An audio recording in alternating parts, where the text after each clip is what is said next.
And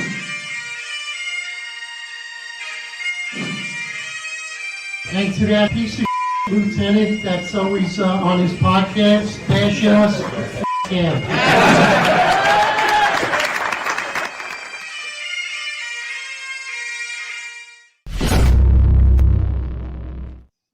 Attention, roll call. That's right. Good morning, everybody. 8:05 live Eastern Time, Friday roundtable. We got a great topic for you.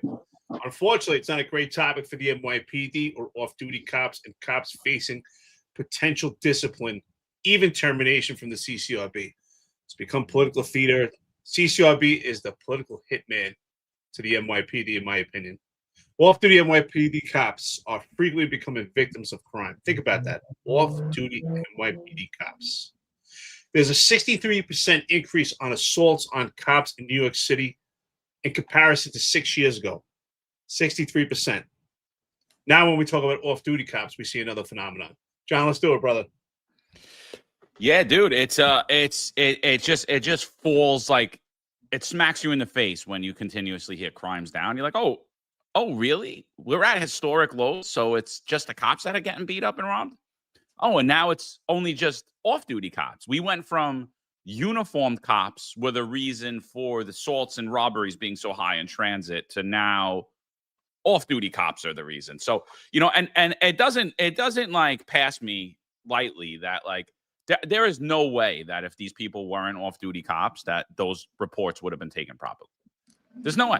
So like if that same incident happened to a civilian that you're reading about in the paper, the crime's getting downgraded. You're never reading about it in the paper. You're never knowing it happened. It's not going to show up on the 7 major reports. It's not going to show up on, when we put out our weekly newsletter. It's not going to be in the NYPD online crime statistics.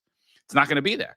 And so, you know, the whole crime is down campaign is really reality is just smacking everyone in the face right now. Reality smacking the New York Post, Fox News, Eric Adams, Jessica Tisch, John Schell, Kaz Daughtry. Reality is just smacking them in the face because 3 days in a row, we've had off-duty cops being victims of robbery and assault. Yeah. Good morning, guys. Hope everyone had a great week. Happy Friday. And there's a lot to talk about regarding this. I think the theme of today's episode might as well be it's election season. Yeah. Because I think that as we've talked about numerous times on here, that, the role of politics in downgrading a lot of what you see happening. And make no mistake, crime is not down, and perps are emboldened if the perps are so emboldened to not only rob cops, as we saw a couple months ago with the robbery of a uniform cop, still wearing his uniform, but they're emboldened to rob people in places where you would traditionally think are safe, like Penn Station. Nobody ever thinks really you're going to get robbed at Penn Station, But yeah, there's a lot to talk about this and a lot to talk about what's happening in New York City right now regarding politics. So let's go. So without even talking about just cops per se at this point, let's talk about crime in New York City. So I spoke to a good friend the other day. We both agreed we had a good conversation. We talked about crime. And I always say the benchmark indicators for New York City are Central Park and Times Square. Now, let's just stop there for a moment, right? Another good indicator is what type of crimes are happening. So keep in mind that Mayor Eric Adams, this administration, the upper echelon, the NYPD, tout subliminal messages in your head. And what they tell you is this: crime is down, murders are down, shootings are down. But yet, we'll hear robberies and rapes are up. So I want you to think about that. Why is that important? So in most cases, and John and Rob and Marlon and myself understand, and so does any active or retired members, if you're a police enthusiast, think about this, or just a friend to the podcast. Most murders are committed by someone that is known to you. Now, I'm not saying that's a good thing, but it's an indicator when we talk about crime. thank God that most homicides are by people that are known to each other, because it'd be a scary world if most homicides were done by strangers. But when it comes to robberies, stolen items, patent lost, any type of theft, especially robberies, right? Because robberies is by force and it's violent.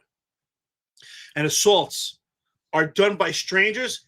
That's an indicator of what crime actually appears to be. And perception is reality. So on one hand of the scale, they're telling you that crime is down because homicides and shootings are down. But think about it, when robberies and rapes are up, that's a problem, particularly with robberies, because robberies in most cases, excuse me, are crimes that are done by strangers. That's a problem. That's an indication of the reality of New York. Robberies, think about that, done by force, done by strangers. That's a major problem. That's the real indication of the crime in the state of New York City. You know, but when you look at that, right, like robberies, like it's really a crime of convenience. It's a crime. Most robberies in New York City are not done by force.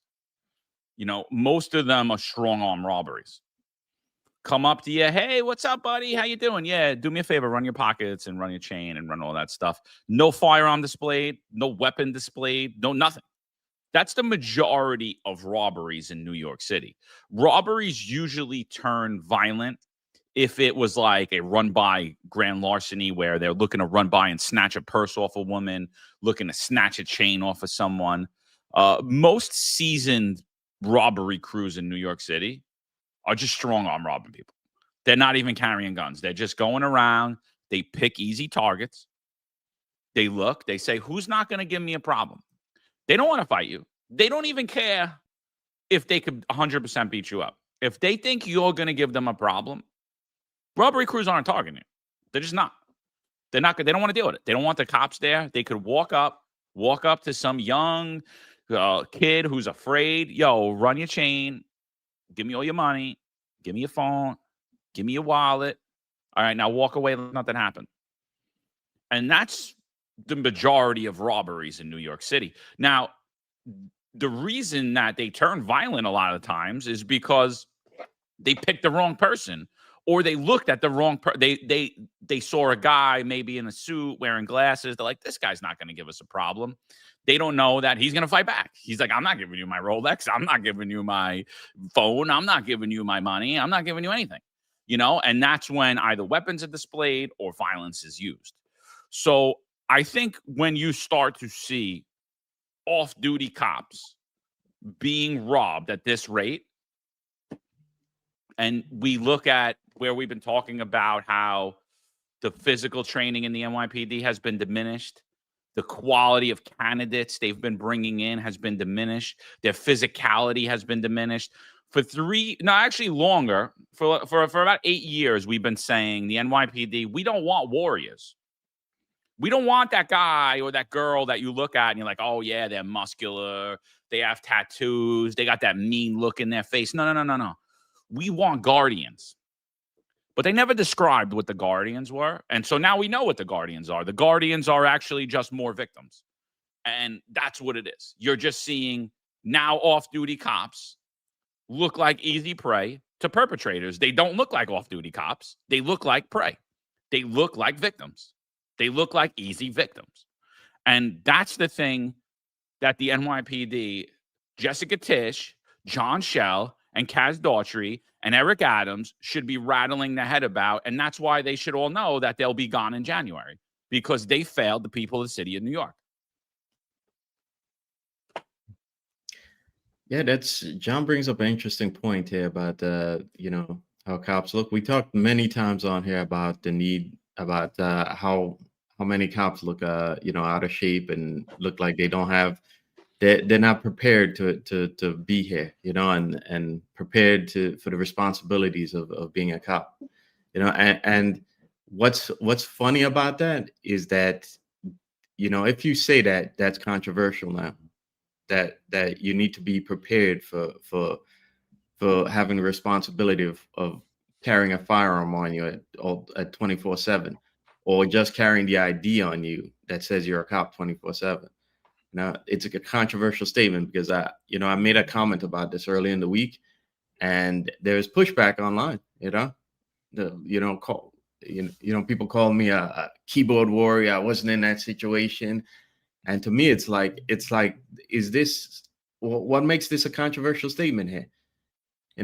You have to have people who are, people who are cops who are ready for that, because your life is changed. You no longer have the same life you do. And it's not just about carrying the firearm, because like I said, the job, part of the responsibilities of the job and the rules are, you have to have ID on you.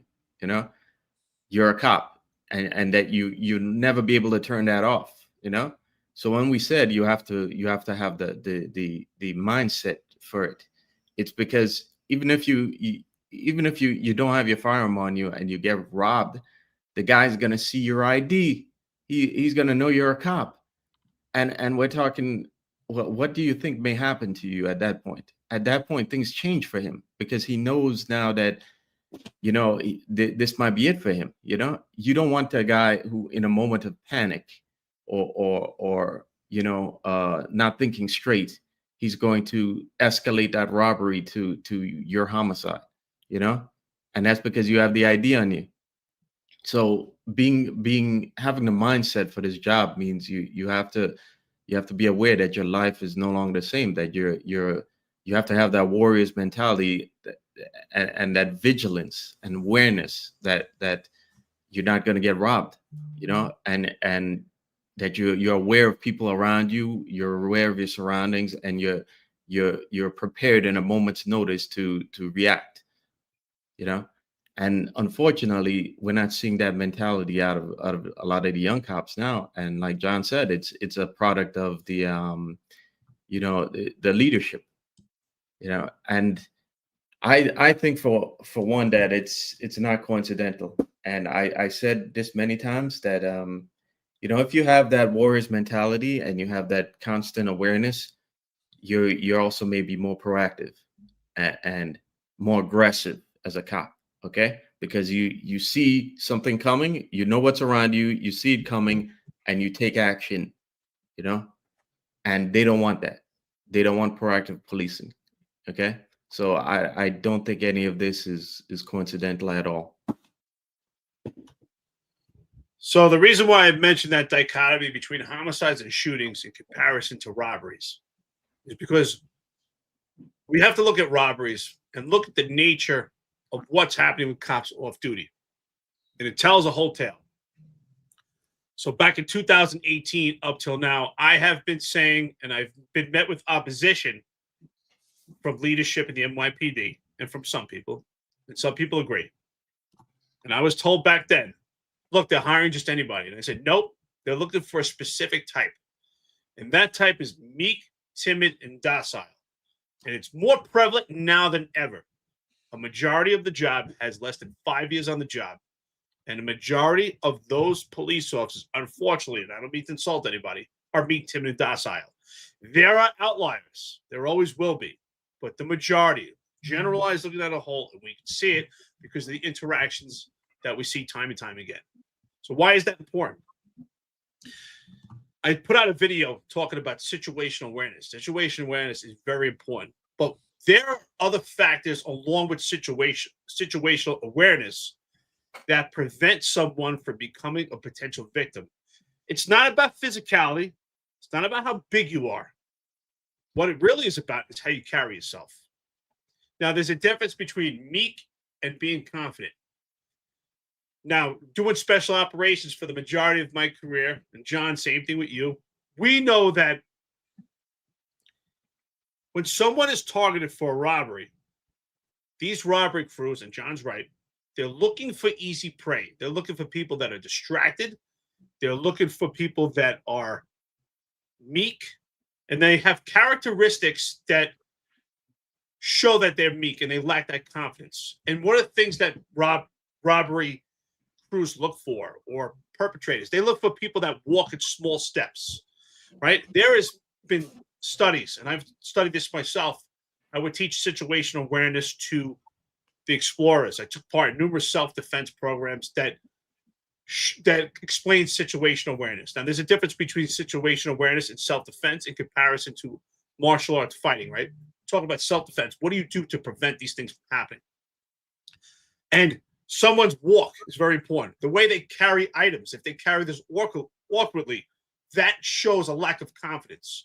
If someone is constantly on their phone or they're hunched over and they lack posture, that shows lack of confidence, and that shows they're distracted. And that's what strangers look for. So what that tells me is our cops that are off duty are showing signs of being meek. They're lacking confidence, which is why they're being approached. They're lacking that exuberance of confidence. And exactly what we're saying here is that they don't have that warrior mindset, and they also don't appear to be warriors also. And that's why we see stranger attacks on these off-duty cops. They're not showing that confidence. If you're hunched over, you lack posture, you're on your phone, you appear to be meek, you appear to be easy prey. So think about that. If you're a police officer right now, if you have those signs of being meek, you can change that, but you have to train yourself also. Most people are outliers in the sense they're born with a sense of confidence, but that is something that also could be trained. And I think this is a major problem. The fact that cops are getting robbed off duty speaks volumes. They're meek, they're timid, and they're docile. I think it's a lot of factors, you know, like we talk about like physical factors. We talk about training a lot. And honestly, I think when it comes to robberies, you could take that out. I could show you a fat guy that has never worked out one day in his life, or an overweight girl that nobody's robbing. I could show you that Guido on 18th Avenue standing with a Sergio Tacchini with a thick gold chain and a Rolex and a pinky ring. Nobody's robbing that guy. Nobody's going to say, oh, yeah, I'm going to go strong on that guy right now. No, because he might even be short and fat and pudgy. No, but you know why? Because he's confident. He's looking around. He knows what's going on. He looks like he's going to give somebody a problem, you know? And that's the thing is, like, we've rooted out that like street culture, that New York street culture from the New York City Police Department. I mean, look what Eric Adams did. He came from the street himself, and he got rid of street guys in the NYPD. He got rid of people that grew up in the parks, played sports in the parks, understand it. And he went for people who will just be like, okay, yeah, whatever you want to do, Mr. Mayor. And he pushes ahead, you know, soft people. That's what it is. He pushes against guys that aren't going to question him, guys that are going to do everything. And that's what he wants around him. He wants yes men. That's why he's going to be out in January, because he's a loser. You know, so he rooted that out of the New York City Police Department. He was one of the people saying, we don't need warriors, we need guardians. Really, what they were saying is we don't want New Yorkers. We don't want people who understand the culture of the city. We don't want people who are going to fight. You know, when you're a cop, the average person has flight or fight mode. We all have it, right? We all have flight or fight mode in us, right? But the average cop should, when the shit hits the fan, when the adrenaline starts pumping, when they start saying, what the hell is going on? Their reaction, are they going to be scared? Yeah, well, everybody's scared as human, but they're going to react. They're going to go into fight mode. But we're hiring people that are always going to go into flight mode. We're hiring cops that even in uniform, even when they're playing dress up, when they're playing Halloween and they have a gun on and a vest on, they go into flight mode. You know, what do you think they're going to do off duty? You think they're going to help you off duty? You think they're going to help themselves off duty? You think they're going to protect themselves off duty?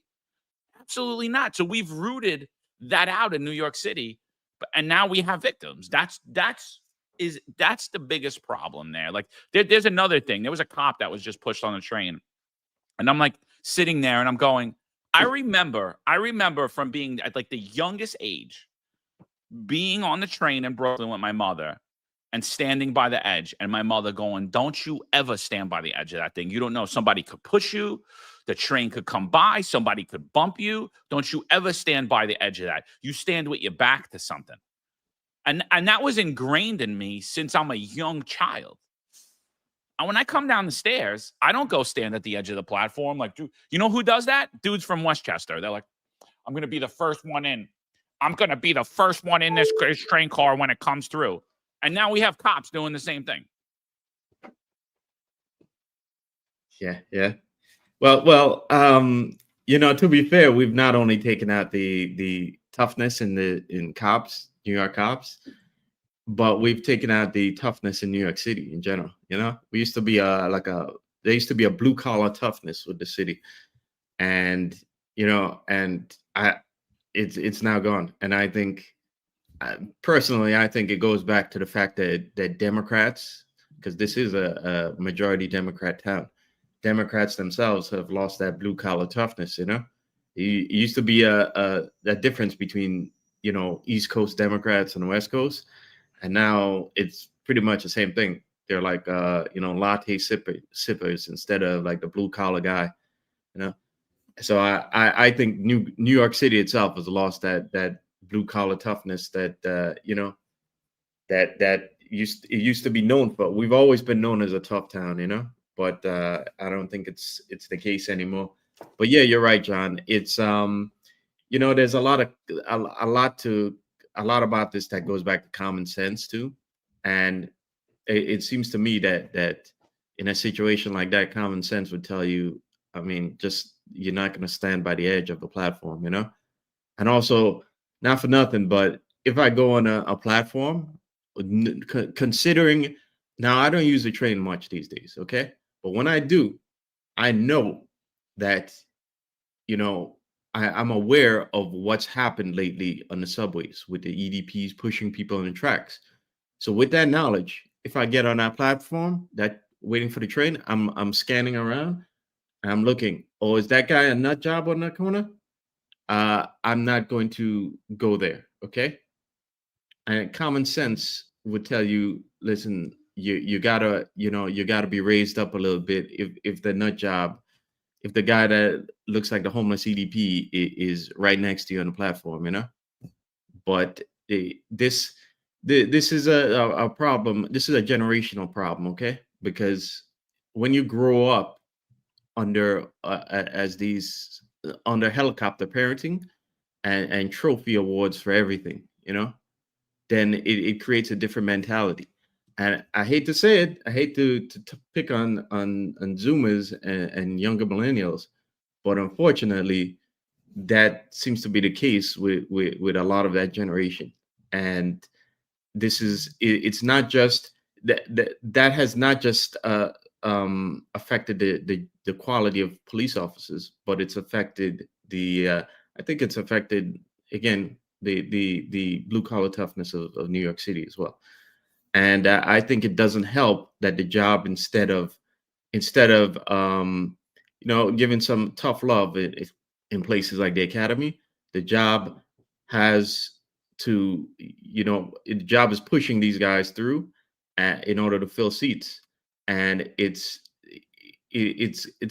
comes back to hurt these guys later on in situations like this where they're not prepared, and it hurts the job itself because, again, we're getting a lower quality of product, So it's I think it's a generational problem, and it's a problem for the city in general, that we've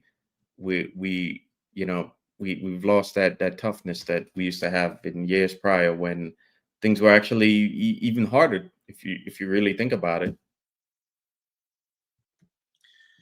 Frank Brescia, what's up, my brother? Makes a great comment here. That's exactly what I'm saying. These are contributing factors to having good situational awareness, which everyone should have, not just cops, but particularly cops. Don't look like a victim. Get your face out of your phone. Exactly. What does a victim look like? Those are the factors I was telling you before. A victim is someone that lacks posture, lacks confidence, lacks the ability to show awareness of their surroundings. Small steps are indicators of possible victims also. We've done studies. Why? Because it shows a lack of confidence. It shows a lack of awareness.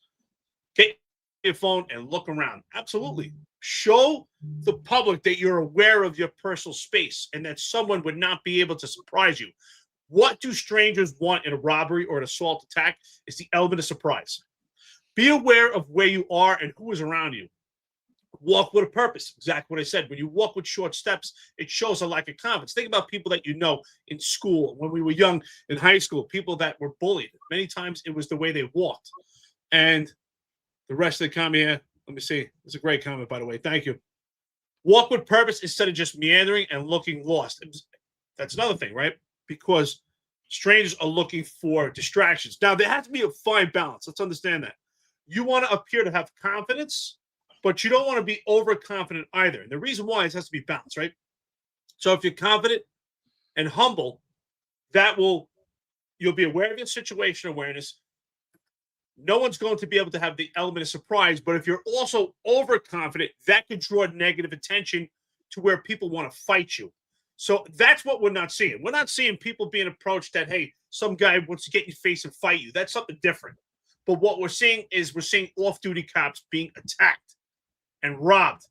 So that solidifies everything that I've been saying, that the cops are meek, timid, and docile. There's no doubt about it. That's why this is happening constantly. This is not an isolated incident.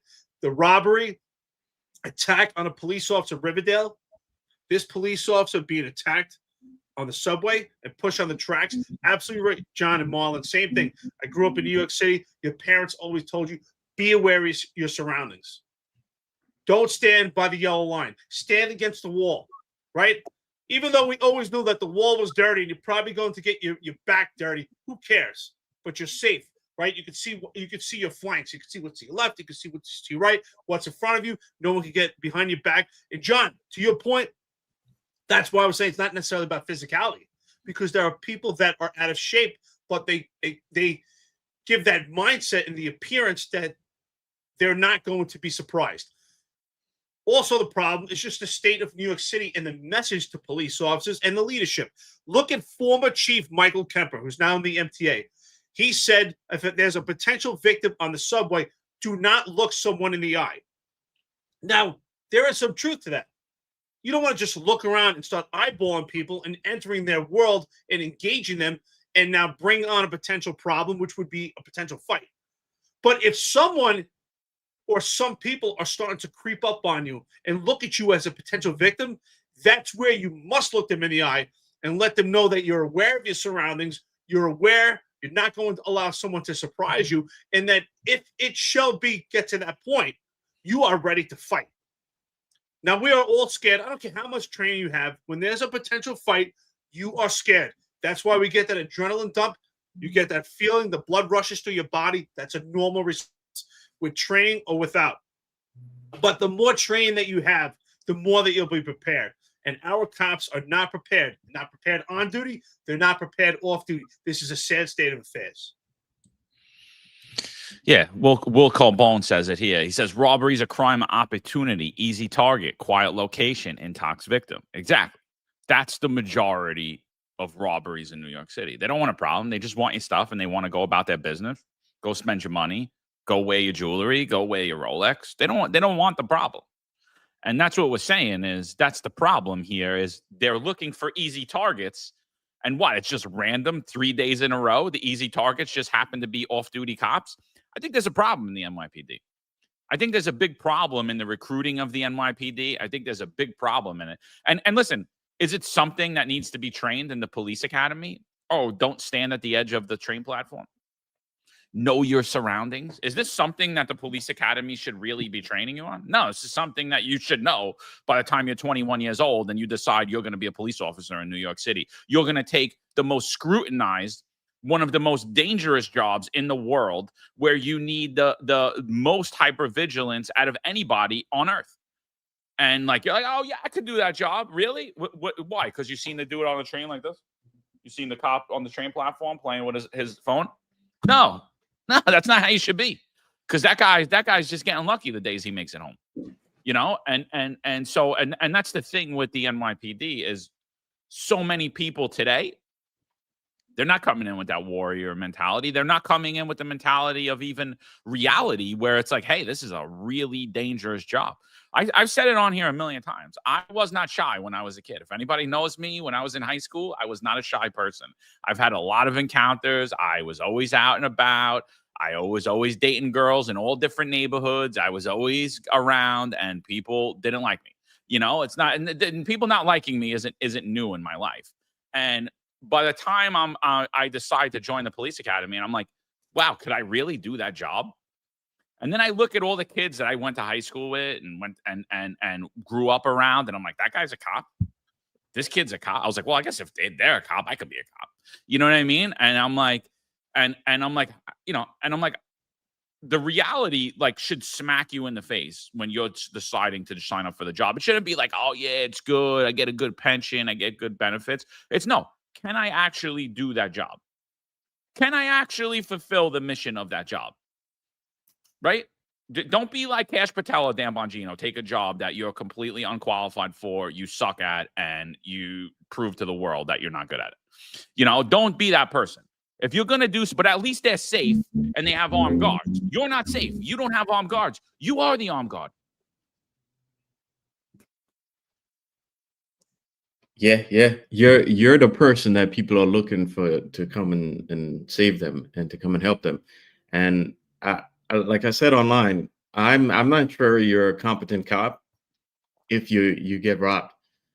Now I took especially when I was on the job, I took robbery personal. So you're not robbing me off duty, okay? And if you manage to get a jump on me, I may end up in the hospital, sure, but you're not just taking my stuff and and I'm walking away. It's gonna be a fight, and I think I'm not sure that mentality is there anymore, because we saw it a couple months ago, that cop who just said, just take the stuff, and I think this is also a problem, because there's no senior guys in the command anymore. There's no, like, the old timers who might actually come at you if you got robbed and tell you and give you some of that tough love. So I think it's not just about being prepared. It's about having that mindset that I'm gonna fight. I'm not going to I'm not just gonna give up. And now this is talked about in the academy also, because think of it for a second here. If you stop a guy and you're by yourself, your partner may be you may be on a foot post by yourself, you may be on a whatever post by yourself. You stop somebody and you're in a fight with that person.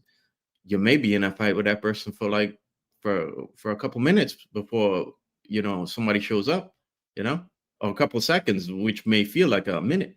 So if you have that mentality that I'm just going to give up, I'm not a warrior, are you going to, do you have that toughness to stay in the fight for however long until your partners show up? This is things that you gotta think about as you're coming on the job. If you don't have that toughness to stay in the fight and to say that I'm not going to become a victim and I'm going home today, then you might need to get a different job, because, like I said, you can never really turn this off. Once you're a cop 24/7. You're never turning this off, regardless of whether you do something, I think, dumb as not carry a firearm on you, okay? Because again, you're still carrying that ID, okay? Yeah. And even though you don't have the firearm on you, once they see that you have that ID, they're gonna know what you do for a living, and that we're talking a lot of guys who have a career felons. They have a lot of displaced anger on the police department, not just for having locked them up, but the state of their lives. Society, unfortunately, especially the leftists and the progressive, have taught a lot of people that you could blame the police officer for everything. It's they're picking on you. They're oppressing you. So a lot of these guys, they not only hate you because your partners or your colleagues may have locked them up in the past, but they hate you because they've displaced all the problems in their lives on you, and they're seeing this when they see your ID. So you have to have that mentality that I'm going to stay in the fight. I'm going home. I'm not going to become a victim. And it's something that, again, people aren't prepared for on this job, and it's a question that everybody should ask when you get in the academy. In fact, I wish day one that they should tell every recruit that, if you're not prepared for this, get out, leave, don't even bother here, I want to thank the chat today, friends and listeners. Outstanding engagement. And obviously, you're taking this seriously. And so we, because this is a serious issue. Now, there was a comment, I think it was from Pizza Draw, who said, how do they know these cops are off duty? So that's a great question. In my opinion, based on what we see, I don't think cops are being targeted from the precinct to a point where they're being robbed, that people saying, well, that's an off-duty cop, let's talk to them. That's not what I see. I don't want to speak for John and Marlon, but based on what you're saying, I think you guys agree. I think the reason why off-duty cops are being robbed and what's so prevalent is what we're saying is that the cops that are now recruited that are in the role of police officer with less than 5 years on the job are displaying signs of meek, timid, and docile, and they're not walking with a sense of confidence and a sense of purpose, which makes them a target. Robbery, perpetrators of robbery or cruise, they're looking for easy targets. They're looking for easy prey, people that are distracted, people that will not be confrontational, that they can have an easy surprise. They want to get in and get out. Just kind of what John was saying earlier, and same thing with Marlon. I think Marlon also, you make a great point. Talk about generation, and I talk about this quite often. I think another problem with this generation, even some of the kids that grow up in New York City, is they're not really growing up on the streets of New York City. When we were kids, it was a different generation. I'm not saying it was better, but we were tougher in a sense because we played outside all day, right? We had face-to-face intimate confrontations. You had potential challenges. If you had an argument or got out of line with a kid, it was a fist fight with another kid. In today's generation, the majority of them are on social media or on the computer all day, and they play games, and they're not having that face-to-face confrontation, and they're not getting themselves acclimated to what it is to have situation awareness. You don't have to have situation awareness when you're on your computer. And I think that is another problem with this generation, is they're not walking around with that sense of purpose and looking for potential dangers. And what to me is really disappointing and upsetting and scary at the same time is that it's happening to off-duty cops. So if they're off-duty and they're not scanning, it's something that you're taught that you should always do anyway, scan for potential problems. You want to stop something before it happens. How many times, John, Marlon, happened to me, I'm sure you go out to a bar, restaurant before I was married, you're dating, go out to a bar, you know what? You see a potential problem. And before it happens, like, you know what? It's time to go. Because you don't want to be there as an off-duty cop, but you can see these things happening before they happen because you're looking for those indicators. That, to me, says we don't have a lot of cops on the job right now. Unfortunately, we have a lot of police officers, and there's a difference, right? Because that's something cops would notice. Anthony DiMaggio, how you doing, brother? Makes a great comment here and shows the state that we're in. I can't find it. So many comments that are flying in right now.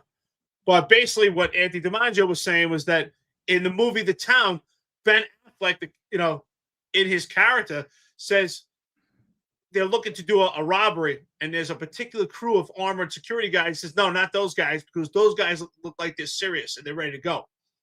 And he ends up picking a different crew. So it's the same thing when it comes to off-duty cops. Potential perpetrators are looking at, they don't know they're cops at the point, but they're looking and saying, this is easy prey. Here's someone who's meek. Maybe their head is buried in the foam. They're not aware of the surroundings. They don't mean business. And again, to the other side, you don't want to seem overconfident either, right? You don't want to bring people in and ask for a fight, but you don't want to be someone's lunch either. So there's a fine line. There's balance in there. It's a shame. To me, this paints a whole picture. Meek, timid, docile, lacking confidence, not kids that hang out in the streets, kids that didn't play sports. We have young police officers that have no situation awareness. And yes, many of that should not be taught. Some stuff, yes, should be taught. Like, I teach my wife, if you're going shopping and you're by yourself, get your back up against the car door and the frame, and then bring your cart. So now no one could come on your back, and you could get the stuff out of your cart and put it inside the car. These are little things that are taught that you learn. But to John's point earlier, when you're on the train, it should be common sense that I should have my back against the wall and not be towards the edge, especially when you're a cop and you know that there's emotionally disturbed homeless people who have pushed people onto the tracks. You should know better. No, yeah, it's a huge problem. You know, someone in the chat, I think it was Hunter, he said criminals don't discriminate. Absolutely 100% wrong. The criminals 100% discriminate. They profile. They do this thing that police used to do. It's called profiling. And they look at who's most likely not going to fight them. Like cops used to look at people who are most likely going to commit crime. Now they look at they're just like the perps now. They just look at people who most likely aren't going to give them a problem. Oh, grandma's on her cell phone? Oh, easy number for me for today. Oh, hopefully she's 5'11" and I could take her to jail. Yeah, and deny her DAT. Yes. The DA's got my number for the day, made my money, right? Like, so the cop and like, just back to Marlon's point of like, if you're getting robbed off duty, you're probably not a competent cop. You're probably not. And how do they know that they're off-duty cops? They don't. They look at them and they're like, oh, that's prey. But yet the police department's looking at them and then that's who we want. That's who we want. They look at guys like Eric, Marlon, me, Sal, name them. Any of you guys out there, any of you guys, they look at, no, we don't want those guys. No. Those guys are what? Oh, those guys are knuckle draggers, right? Nah, we don't want those knuckle draggers. We don't want those Neanderthals. They're not that smart. They probably only went to community college. They didn't go to Harvard and take out $400,000 in loans only to join the police department and make more money than us intellectuals that went to Harvard, right? You know, they didn't do that, you know? We don't want those guys. We want that guy that has absolutely no idea what's happening around him. And so you have no idea what's happening around you off duty. What are you doing at work? You think when you call 911, you're going to be happy with that response? You're going to be like, yeah, I just got robbed. Well, what do you want us to do? It's not my sector. It's not my precinct. Oh, I don't cover this borough. I was just here getting lunch. You know, and you know, the whole thing is like, it's honestly, it annoys the shit out of me. It's 3 days in a row. It really, really bothers. One of them I have a little bit of questions about, the moped thing. I wonder what was taken. You know, one of them I'm a little on the fence if it happened or not. I'm not really sure, but like still 2 days in a row, those things are legit things. People are coming up to off-duty cops trying to rob them, not because they think they're off-duty cops. I 100% agree. I don't think that for 1 second that these people have any clue that they think they're cops. And that's a problem. That's a big problem because back in the day, you could look at a guy and say, I think that guy's a cop. Think that guy's a cop. They have a similar build. There's something, even if they don't dress the same, they have a different stance about them. They have a different look about them. You could look at people and it's true. You know, I've been saying it for the longest time. There's only 2 people paying attention on the streets in New York City. It should be an NYPD cop and a perp. But what's happening, it's only a handful of NYPD cops now and the perps. Now nobody else is looking. The cops are a bunch of sheep now too, like everybody else in New York City. Could I go that way? Like, no, the building just fell down. You can't go that way. You know, and now the cops are the same way, walking up to the crime scene. Could I go that way? No, you can't go that way, asshole. Go back. Like, you know, and that's the problem is like we've rooted out common sense. We've rooted out working class, blue collar people who understand New York City. We've rooted that out. It's gone. You know, like I was talking to a Florida sheriff the other day. He's like, "Oh, you should join, dude. You'd be awesome." I'm like, "I don't think I would be." I was like, "I'll be honest. I'll tell you, I really don't think I would be." I'm like, "I don't know the neighborhood. I don't know the culture of this environment. I don't know the communities in here. I don't know anything about this place. I would be clueless. I would be absolutely clueless." I'm a good cop. You throw me in New York City, throw me in whoever that loser is in the chat, throw me in New York City. I'll reinstate me. You can put me as a PO. You can follow me around with cameras. You can have the CCRB investigators following me. You could have your little schleps from Group 1 follow me around, and I'll show you guys how to do police work. You know, but like anywhere else, I don't really know how to do it. Marlon, I don't want to cut you off, but I just thought of something funny because John, you said, think about something, right? Imagine you're one of these young cops right now, and someone's like, "Help me! I was robbed." Yeah, I was robbed too. Like, oh, I don't mean to laugh at their expense, but that's too funny. Like, "Hey, you want me to help you? I was robbed too." Yeah.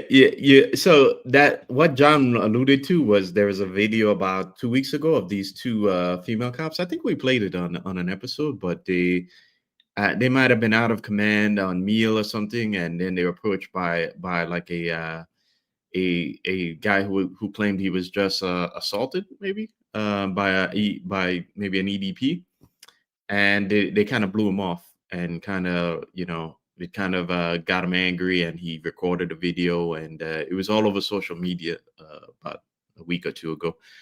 And so I agree with John. It's that mentality seeps into policing, actual policing on the street. Because I'll tell you what, when I was a midnight cop, and back then in the 7-7, there was nothing.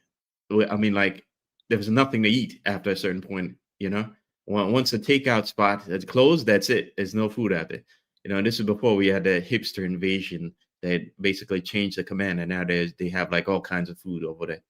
Now it's like it's almost like the 8-3. You have all these foods, hipsters, all these bars now, and so it's a different place now. But on the midnights, we used to go to the 7-8 to get meal, and that's outside of command. But it is what it is, because that's the only place to get a meal at 3 a.m. But if we're approached by somebody, telling us they got robbed or they got assaulted, where it's like Christmas to us. I mean, I'm not trying to downplay what happened to them, but I'm saying as a cop, it's like cop Christmas for me. You're giving me a chance to get that's an easy one right there. I just got to go find the guy on the street. So when those cops, their response to that guy, obviously it was inadequate. And I just don't understand why they did that, because again, you tell me you just got assaulted and by that guy, okay, that's a free one. And even if in talking to you, I realized that, hey, you're an EDP and this is going nowhere. I'm already, when you first approached me, I'm already in cop mode. I'm already ready to go get this guy. So as we keep conversing and I realize, oh, this is nothing, I'm not just going to blow you off. I'm going to find a way to make you to make you feel like that I've at least been responsive to you. And that goes back to the mentality of being a cop, of being a warrior, and being a warrior means you're the hunter on patrol. And I don't think, again, these guys don't have that. And it's unfortunate, and it's why we're seeing that get reflected in these guys getting robbed of duty. Because again, it just, when you have that mentality, you ooze it, and regardless of being on duty or off duty, you just have that look about you, And if you're off duty getting robbed, you I don't think you have that look upon you, So I think you both are making great points. To both your points, right? I used to tell my cops this. Cops don't walk into a room, they enter a room. So what does that mean? Exactly what we're saying, right? Most cops have a certain appearance about them and a certain way they walk, which is why, to what you're saying, John, earlier, why people get pegged or identified, right? Like, remember in the movie The Departed? Remember the end of The Departed, and I think it was Fitzy and someone else, one of the character that Jack Nicholson plays, his guys, they're in a crew, and they're in front of their social club, and they're guessing who's a cop, right? Well, that guy's a cop, that guy's a cop, and Leonardo DiCaprio walks by them, and they're like, cop. They're trying to guess who's a cop, right? Because cops do have a certain appearance, they have a certain walk, right? They don't usually walk with short steps. They usually walk with bigger steps, with a sense of confidence, with their head up in the air because they're canvassing the area, and a sense of confidence, the way they carry themselves. And most cops are pegged.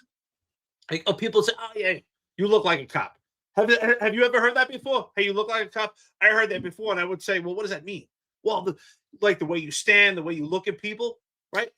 And John, you said this before. Marlon, I think you said it too. We talk about this all the time. I still do it. I've retired 3 years ago. I travel the entire world. When I sit in a restaurant, I have my back to the wall. When I sit in a restaurant with my family, I make sure I'm in a position that I can see the exits.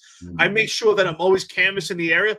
How many times if I'm with my wife and my family, oh, look at that guy down there. He's got a knife in his pocket. Or you see that guy, because I go to a lot of gun-friendly states. I'm like, look at that guy. He's got a gun right on his hip. There's a guy, he's got a gun on his ankle. My wife's like, how do you see that? Because we're looking for things that other people don't see. And that's that cop eye. That's the appearance. And unfortunately, these guys don't have it. I'm confident at this point, based on what I've read, based on my observations, that cops are not targeted specifically for being an off-duty cop. If that was the case, that'd be even right. Following you from the precinct, it's a cop, let's target them. That would be someone that's more prepared, right? These are not people that are prepared. This is homeless people. I think, John, I think you said it earlier. Maybe someone that is taking the opportunity. It's a moment of opportunity to see someone that's kind of meek, timid, docile, someone that could be surprised. For God's sakes, you're a cop. How can you protect people on duty when you can't protect yourself? This is a major problem. And you don't need to be a martial artist. I spent my entire life training, fighting, doing boxing, jiu-jitsu. You don't need that for situational awareness. You should have training anyway. But what you need is to prevent yourself. And I've heard a lot of people say, and this is not the argument, well, make sure you carry a firearm. And yes and no. The answer is yes, you should carry a firearm as a cop. But your firearm should not be your rescue tool because you lack situational awareness. We don't need people getting shot all over the street either. We need you to be prepared. Use that gun as a last resort. We need you to be prepared so that you can prevent becoming a victim. And if you stand with confidence, if you walk with strong strides, and you're aware of your surroundings, then you will not become a victim. So to some people I've spoke to, your firearm should not be the tool to prevent you from getting robbed. We don't want people getting shot all over. You need to be prepared to prevent being a potential victim. And also, even to go further, to Tanya Meisenholder's 30 for 30 and her claim that women engage people less. We had a female police officer accosted off duty with her husband, and she shot the perpetrator. Great job to her. Now, I'm not saying that we should go out and shoot every person, but I did say this in the past, and I think it solidifies here. You're more likely to get shot by a female police officer because that is going to be the go-to, because in most cases, females do lack physicality in comparison to men. There are plenty of outliers and plenty of women out there that can handle themselves, but you're more likely to get shot by a woman, in my opinion. Either way, it took a woman to have balls to fight back with a perpetrator. So to her, great job.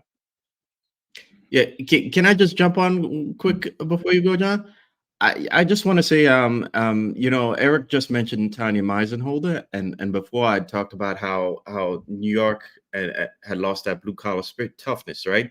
And how Democrats too had lost that blue collar East Coast Democrat, blue collar worker toughness, right?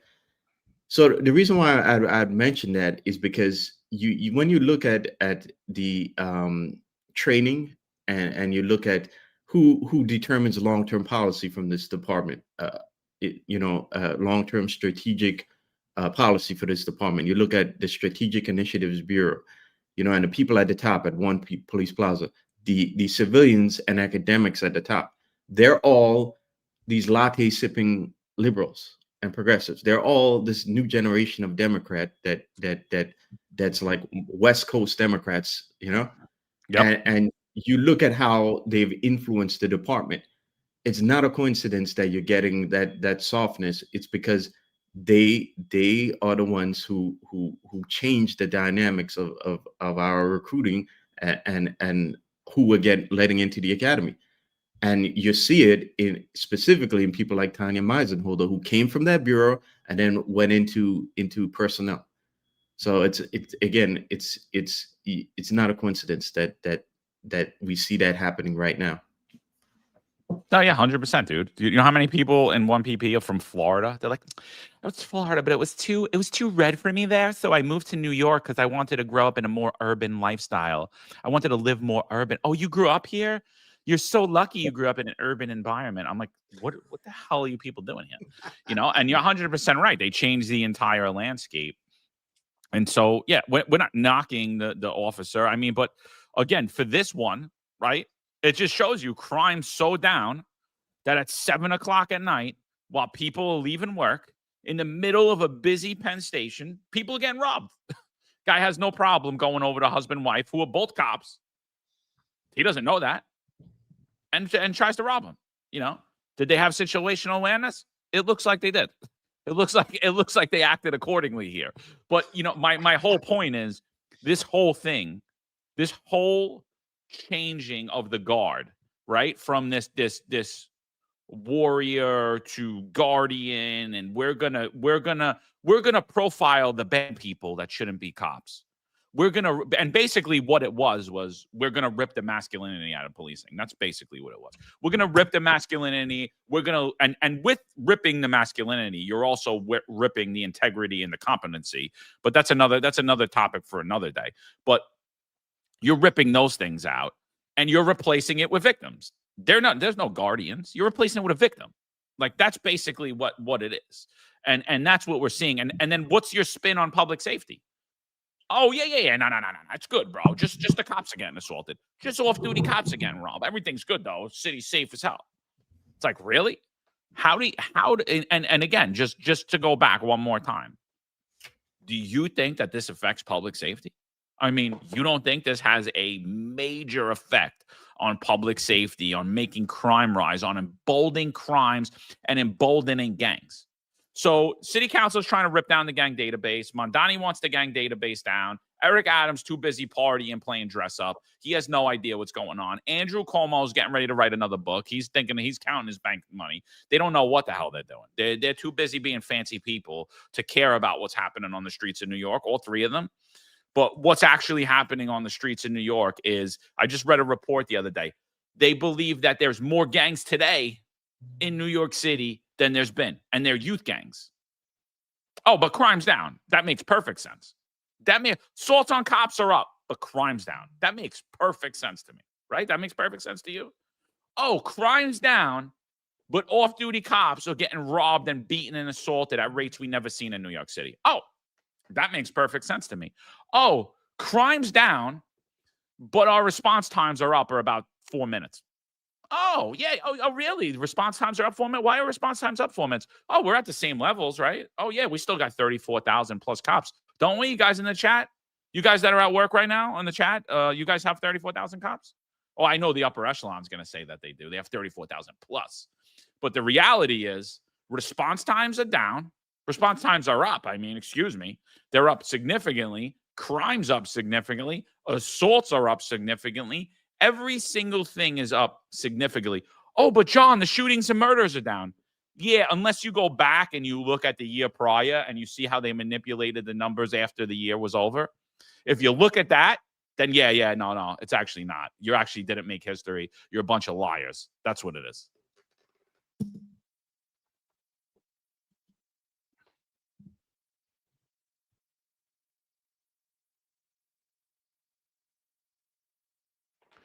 Marlon, come on, bro. Come on. I told you I would hit it at least once, Hassan. We got to keep up traditions, right, Marlon? Yeah. No, you know what it is? You know, like I said, it's YouTuber problems, because before I came on, the street was quiet around me. You know, the minute I get on a podcast, I get like trucks driving down my block every 2 minutes. So yeah, it's unfortunate, John. You know, that things are like this, and I think I don't see any signs that things are going to get better, especially from Hamdani is leading the polls right now, because what exactly is Hamdani? He's not exactly a blue collar guy. You know, you're not getting Ed Koch or you know, any of the prior mayors. In fact, does anyone know how long this guy's actually been in New York? I mean, what is it? Has it been like 8 years he's been in New York? I mean, he's probably been in the Hamptons half the time. Him and Eric Adams playing dress up, having tea. Yeah. So I see an extension of that softness coming into play, because you think of it, he's gonna start from the PC, whoever he puts in that PC seat, to the academics defining the long-term strategic policy and so on and so forth, and you're gonna get this continued uh, um, the softness and continued push for the warriors mentality to no longer being NYPD policing. So I don't see signs that this is going to get better, and I think it's unfortunate because, as I said many times, things are going to get harder in New York City because they have a budget crunch, and you know you're seeing the fact that you have more gangs in New York City. Now the thing about gangs is that um, a lot of guys are in these gangs because when everyone in your neighborhood is in that gang, and the next block over there's a different rival gang, it kind of forces you to pick sides here. Yeah. So the softer we get, while things get harder in New York City, it just means that we're going to see more things like MOS getting robbed off duty, or again, poor quality of police responses. So it's unfortunate. So what's interesting to me, right, is this phenomenon of cops getting attacked off duty. To me, this opens the door from potentially going into a terrorist problem.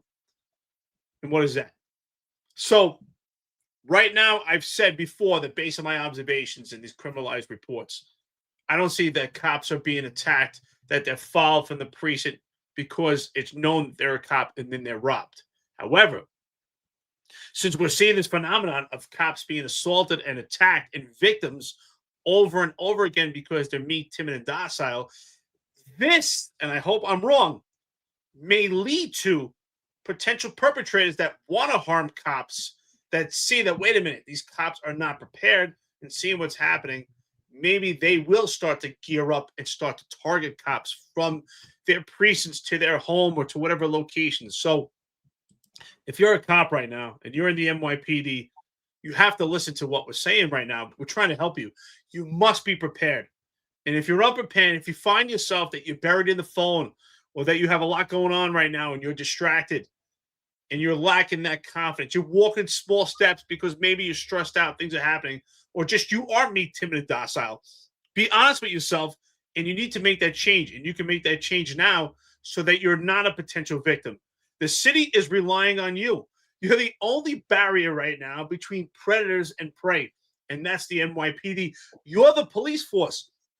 You're the sheepdogs for the city. I mean, I was joking around before, but let's be honest. Someone comes up to you and says, hey, I was robbed. Does your response need to be, well, I was robbed too, and I hope not? You shouldn't be getting robbed off duty. Could you potentially get into a fight off duty because you intervene or stop something? Yes, that happened to me. 2 guys were masked up trying to get into my building, and I stopped them, and they pulled a knife on me, and thank God I got the better half. But that is a different scenario. But when you lack the confidence and the wherewithal and the ability to prevent yourself becoming a victim, then you can't be anyone's sheepdog. So you have to question and ask yourself, am I a cop? Am I ready? Am I aware of my surroundings? Do I look like a cop? Unless you're an undercover, you should look like a cop, not because of your haircut, of what you wear, because you wear a jersey, because you look like you're aware of your surroundings and you're not oblivious. Most people, yes, they have some sense of situation awareness, but they walk around not concerned about who's going to attack them. But you're a cop. You're supposed to be canvassing everything, especially off duty. It should be embedded in you that, you know what, you're a protector, looking around for who may be the next predator and help someone out there. And we're not seeing that because a majority of the cops right now, are lacking that situation awareness, and they're becoming victims in New York City. It's a major problem, but you can fix it, and you can do it now. You got to fix it. You got to train yourself. Put your phone away. Be aware. Raise up your posture. Exercise. Give yourself a better appearance. Be aware of your surroundings. Canvass the area. Be a sheepdog. 100% agree. And then what happens when you actually are a cop in New York City? Let's talk about that. What happens when you actually are a cop? And we covered this a few weeks ago. Shout out to Mike Alcazar. He said real cops have that look. 24/7, 100%. You know, you on the job, bro? I mean, it's happened to all of us, right? You're on the job, right? Why? They don't see you not wearing police gear. They just see the way you carry yourself, right? And but when you are a real cop, so let's talk about the shooting death of Officer Win Rosario. I got some information that I think needs to get divulged. So this is coming from very credible sources. So Win Rosario, 19-year-old male who is shot dead by the two NYPD officers after charging them with a pair of scissors. After the officers tried to verbally de-escalate it, then they tried to de-escalate it with the taser. The taser failed like it often does. I know the studies say it works 60% of the time. I personally believe it works about 20% of the time. And only in ideal situations. I think on the range, it's great. And even then, I could see big high flaws in it. But when you have a mobile target, someone who's moving, someone who's heavily clothed, someone who knows about the prongs, they could easily get that it just fails. It fails when it's needed the most, in my opinion. So then the male's able to get the pair of scissors. He charges the officers with the scissors in an attempt to stab them. They unfortunately deploy their firearms to stop him. He dies as a result of his own actions. Officers, as we've reported in the past, the officers went through NYPD investigation for criminality from the Force Investigation Division of the NYPD. They found no criminality. They deemed it a good shoot. Melinda Katz, Queens DA, her office did their own investigation for criminality. They find that the officers did nothing wrong and there's nothing criminal here, and it was a good shoot. So they did nothing happens there. The Civilian Complaint Review Board does their own investigation. Now, the Civilian Complaint Review Board, we consistently say are biased and are an organization not seeking the truth, but seeking to justify their own existence. But the Civilian Complaint Review Board investigators find these officers not guilty of anything after reviewing the video. Facts that aren't widely known that I'm going to divulge right now are that Win Rosario, from what I'm hearing, attempted to kill himself earlier in that day. Win Rosario called 911 that day on himself, pretending to be his father. When the officers get there, what does it appear to everybody that we're watching, knowing that fact? It appears that you're watching a suicide by cop. So now circumstances are there's also a third criminal investigation happening differently from the NYPD and the Queens DA. The New York State Attorney General's office, Letitia James, who's about to be indicted, by the way, on mortgage fraud, it looks like. Her office was also investigating these officers for criminality, and they've been investigating this case for months. But I've come to find out from very credible sources that that case has been closed for a while. Not officially, but the investigators that worked on that case deemed that shooting suicide by cop. And yet we don't know the results of that. So it appears that the New York State Attorney General's office put pressure on the CCRB board because the CCRB board, in a rare instance, goes against their own investigators and says, no, you know what? We believe that these officers used excessive force against Win Rosario, even though the results of their own investigation from their investigators don't suggest that. So the board does that. Everyone's eyebrows get raised. Like, wait, what's going on here? Jessica Tisch puts her blinders on, and she's like, oh, yeah, I don't know what's happening. And she's like, let's move towards a department trial, even though we don't have the results of the New York State Attorney General's office, Letitia James. So real quick, I just want to say what a failure Jessica Tisch has been, because I thought being a billionaire and being a billionaire Democrat donor, you would have a little leeway to protect your own guys from political targets and letting them be sacrificed. I thought that was going to be your shining thing, is that you actually weren't in the department and you were in this elite culture of New York City and you would be able to say things, but obviously you're not. Obviously you're nobody just looking for a political appointment. You don't want to piss anybody off. So you're looking in my opinion, if you don't do the right thing with this, if you don't call the New York State Attorney General's office and you're not saying, hey, you know what? Maybe the Tisch family isn't going to donate to you next year, Letitia James. Maybe we're not going to stand by you when you get indicted for mortgage fraud. Maybe if you did that, maybe these officers could go on, who did absolutely nothing wrong, could go on and live their lives and not stress over whether they're going to jail or lose their career. But it appears to me that you're willing to have them be sacrificed for your own political gain. That's what it appears to me. And the PBA, where are they? They're doing absolutely nothing like they usually do. Where's Pat Hendry? He's like this in the mirror right now. How many? I got like 5 left. 5. Let me put gel in it. Let me put gel and slick it back. And he's looking on his next stupid speech. Sorry.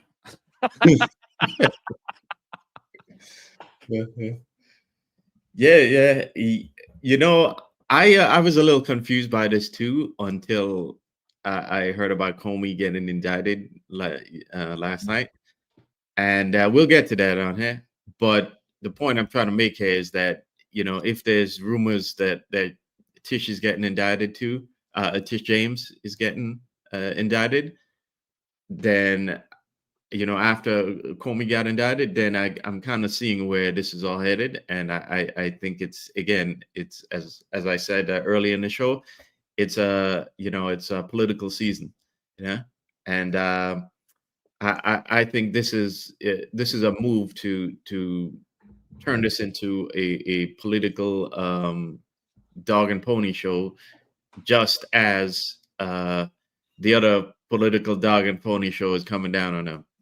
And it's a shame that we have to actually push the unions to do something about it, and it's kind of incredible after all these incidents, and again the PBA remains silent on it, and also, something we talked about a last episode is that this is kicking the can down the road, and to be the department's problem when the people that are in charge of the department now aren't there. Okay. And it's a problem. It's a problem. It's selfish, and it just creates a bigger problem long term than as opposed to if Jessica Tisch had made a decision now not to go forward with this. So the bottom line is this. It's clear and it's obvious. I've been saying this since I've been coined as the most complained cop, that the CCRB is the political arm and the political hitman against the NYPD from doing their job. Their obsession is to find guilt on police officers in any way facet they can. Their bias and their disdain. You talk about those West Coast Democrats, a majority of them end up finding their way into the CCRB. I know, because they sat there through these interrogations by kids with purple hair and black painted nails that never been to New York City, but they hated New York City cops, and they were excited to work in the CCRB because they get to get the bully this time, right? That's what it was like. Oh, we get a chance to punch back the bully.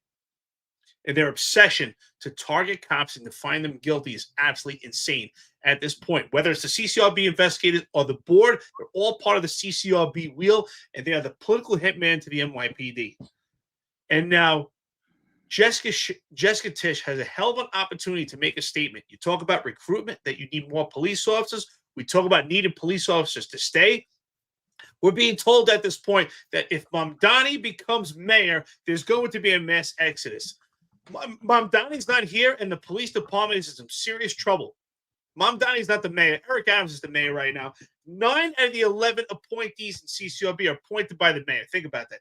These are people that the mayor feels should be in the Civilian Complaint Review Board. Jessica Tisch could easily deviate from the disciplinary matrix at this point, make a stance, and she should, and she better at this point, and dismiss this case and not allow this case into trial. Just completely dismiss it. These police officers were cleared on all cases. And here's another fact I always have a problem with. If the CCRB finds fault on the police officers, then what is the resolution? Because the same CCRB investigators that get trauma from watching body camera expect police officers to act in another fashion when faced with an edge weapon. If you have, what do we say, John? It was vicariously vicarious trauma. Vicarious trauma, They have right? wait. The CCRB, for those of you that don't remember, have counselors and psychiatrists they could go speak to for watching body camera because of the vicarious trauma. The vicarious trauma that the CCRB weak investigators who could never step in the shoes of police officers expect ordinary men and ordinary women to do the job of superheroes with their hands to hide behind their back. Let me tell you something. I don't care if it's a knife, it's a scissor, a glass bottle, or a piece of paper that's folded up. That could be an edge weapon. That edge weapon could cut you. Police officers do not go to work to win or to lose. They go to work to keep people safe and to keep themselves safe. And they should not risk getting cut. And these cuts can be deadly. A scissor, even a scissor that you see in a kid's arts and crafts kind of container, those plastic type scissors, those edge weapons could cause damage also. And yet the CCRB expect these police officers, ordinary men and ordinary women, to do the job of superheroes, and which they do. And here's another indication. The two police officers involved in this case, whether they win or not, whether they're found not guilty or not, and keep their jobs, it doesn't matter. Their careers are over because they will never do police work again. If those two police officers have any wherewithal, they're saying to themselves, if I'm found not guilty and I keep my job, I'm going to tuck myself and hide somewhere, and they're never going to do police work again. And that's a message to other police officers around there. So if anyone thinks, yeah, well, you know what? He was a bad cop. He was the most complained cop. Here's another indication for you that the CCRB will target you. They're overzealous. I was out there getting the most violent perpetrators in the South Bronx, and they used me as a political pawn, and I was not defended by the upper echelon. And we see it right now. These two police officers are fighting for their lives. Jessica Tisch, you have to dismiss this case immediately. It's the only response. Morale is already broken, and it's going to get broken even more. And if you don't dismiss this case, it's over. These cops will never do their job again. It's over. Even if you say, well, it's a kangaroo court, allow the process to play out, and you know they're going to be found not guilty, and then even if they are, you'll override the police commissioner. Why even allow this, the cost, or put these police officers through that stress for doing their job? The only case here is to dismiss it. Those two police officers are now the representatives for the entire department, and putting them through that stress is putting them through the entire stress. So the only response I see at this point is a dismissal, an immediate dismissal. Anything other than that deviates from that is a sham. So forget about Mamdani. Mamdani's not even here right now, and it's a complete sham, and it's falling apart, and it's just completely sunk to the toilet. Yeah, absolutely. And these cops are their careers and their lives are being hung over their head. You know, there's been a big ruckus about, I believe the lieutenant's name's Jonathan Rivera. He was also involved in a shooting. Deputy Commissioner of Trials for the NYPD had found him guilty and wanted him terminated. And Jessica Tisch deviated from that recommendation and kept him on. And I listen to people in city council like talking about how harmful that was to the Black and brown community, pretending that if Lieutenant Jonathan Rivera was a white supremacist who wasn't a member of the Black and brown community from New York City, you know? And I'm like, is this like, so what happens? Like you change, your whole culture changes the minute you slap the uniform on. That's what it appears that the city council and these Democrats believe, that you could be a black guy, you could be a Puerto Rican guy, you could be a Dominican guy. But if you once you're put that uniform on, nope, you're a white supremacist, people. So yeah, that's what, you know, and that's the thing, like listening to what's happening with the CCRB and watching Jessica Tisch toe the line now and not calling out exactly what's happening. And then, you know, where's strength and honor? Where are you, John? Where's no more strength and honor now? No more we're going to push back at the narrative. No more we're going to tell our own story. Where's Kaz Daughtry besides making a fool of himself on social media? So the CCRB, they have a psychiatrist on staff for vicarious trauma, so they could talk about the trauma that when they witness a body camera video. But what do you got in the NYPD when you were the one experiencing, when you were the one with the adrenaline dump, when you're the one who's being scrutinized by 17 different agencies? What do you get? You get huge fat loser on Instagram shilling for the NYPD job, shitting all over you if you have an honest, real criticism of the job. That's what you get. That's what you get. You get a unit like that, what's run by a bunch of people shilling for the NYPD. That's what you get. It's fucking disgusting. I'm sorry, but I'm so sick of watching all of this, and everyone knows the truth. Everyone agrees with what we're saying here. Every single member of the NYPD knows what we're saying. Every little lefty lib from California, Rebecca Weiner, Jessica Tisch, Tanya Meisenholder, they all know what we're saying is right. They're just not brave enough to admit it. So what does everyone do? Nothing's happening. Everything's okay. Everything's good. Everything's good. I think I have vicarious trauma from listening to this podcast. We need to shut it down, take away their free speech, right? Everyone's got vicarious trauma now, except for the people that you're hanging out to dry as sacrificial lambs. So here you are, people. You have cops doing the right thing the same way Daniel Pantaleo did. We see clear as day that no crime was committed, that training was followed, and yet the truth doesn't matter. And that's what James O'Neill did. That's what I said that day. I said the truth no longer matters. The truth doesn't matter anymore. And here you go. The truth doesn't matter for these two officers, even though we have investigators in the CCRB with integrity, investigators in the Force Investigation Division with integrity, investigators in Queens DA's office with integrity, investigators in the New York State Attorney General's office with integrity. And they go and investigate the facts. They don't clear them because they're cops.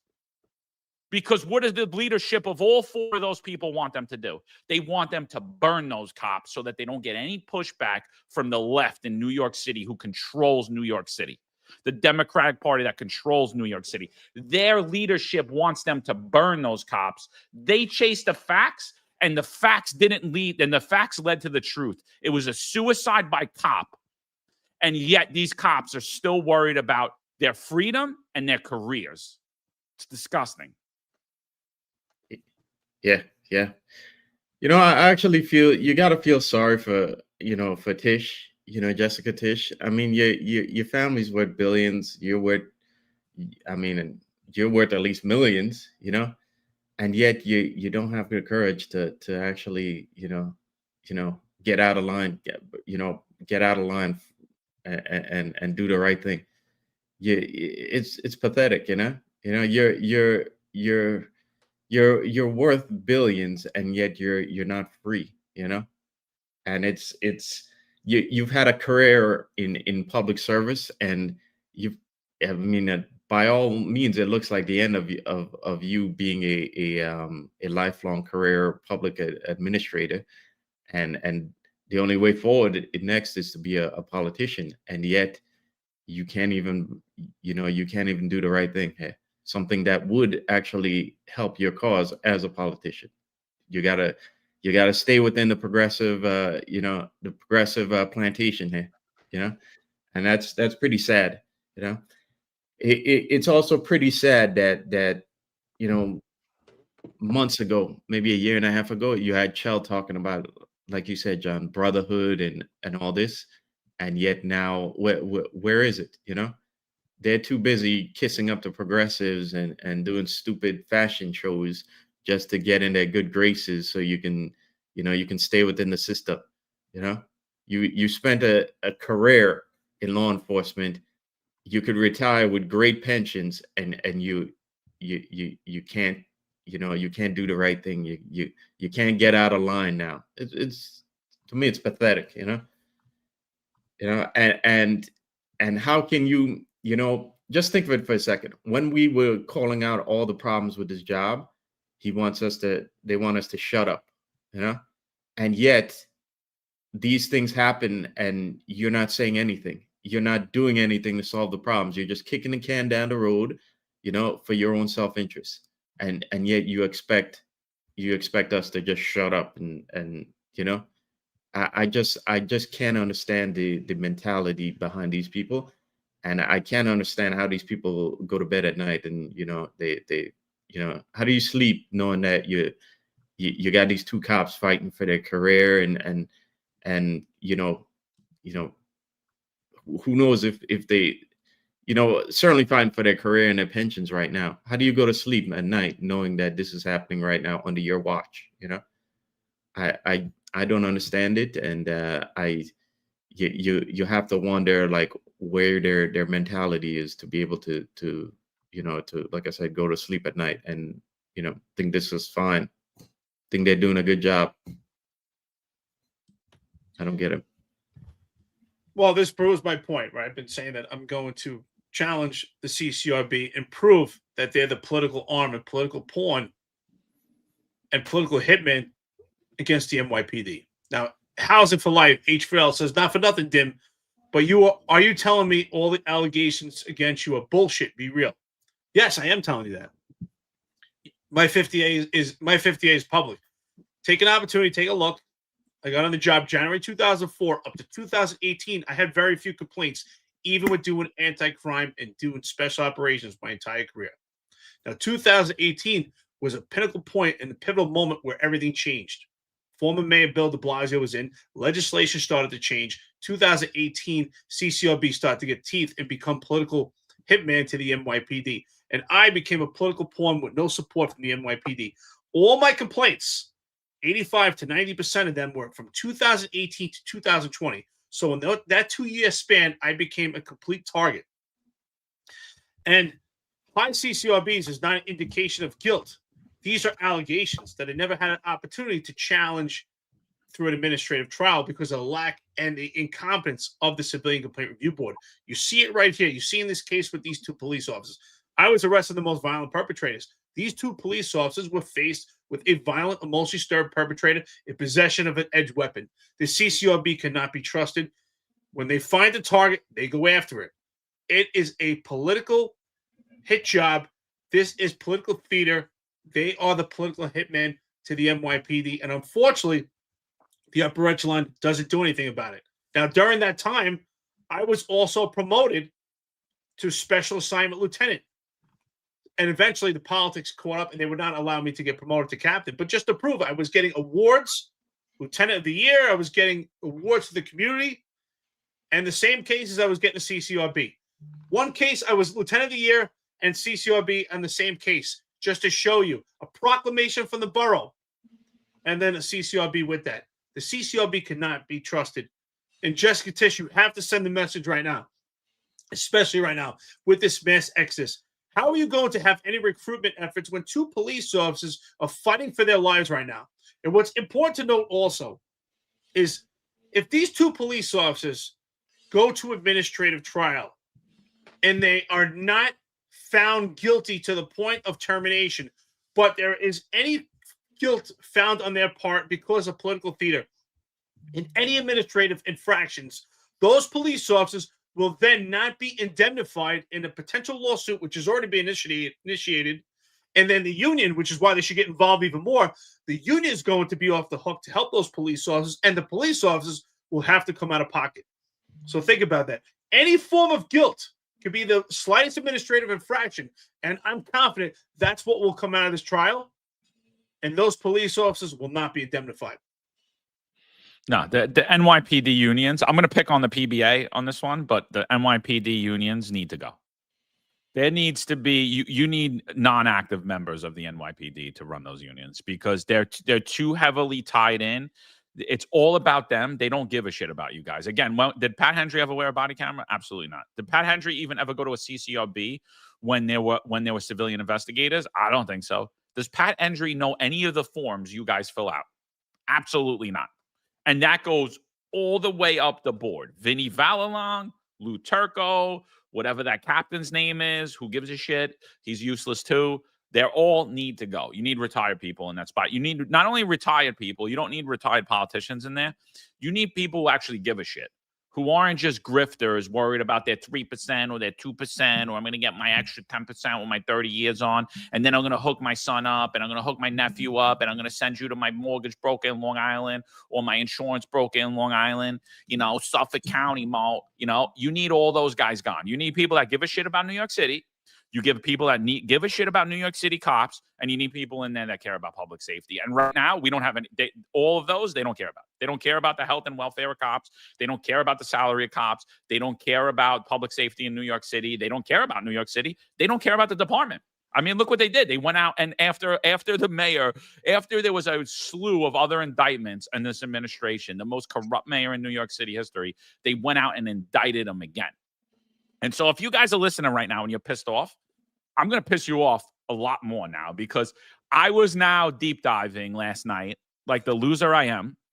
I'm looking at, well, what legislation is CCRB looking to gain? We already saw how politicized the leadership of CCRB is, that they're not even following their own investigators anymore. They're taking a note out of Letitia James's book. Oh, no. We're not going to listen to seasoned investigators, because that's not the outcome we want. We want a different outcome for this, because we need to hang 2 cops, right? So I'm like, what legislation is the CCRB looking to get on the docket? And I come across this. So I tweet this out yesterday. Ready for this? Attention NYPD members. New York State Senator Kevin Parker from New York City introduced New York Senate Bill S6062 on March 5th, 2025. The bill amends the New York City Charter to redefine who has the authority over police discipline in the NYPD. This grants the CCRB board the same authority as NYPD Police Commissioner Jessica Tisch.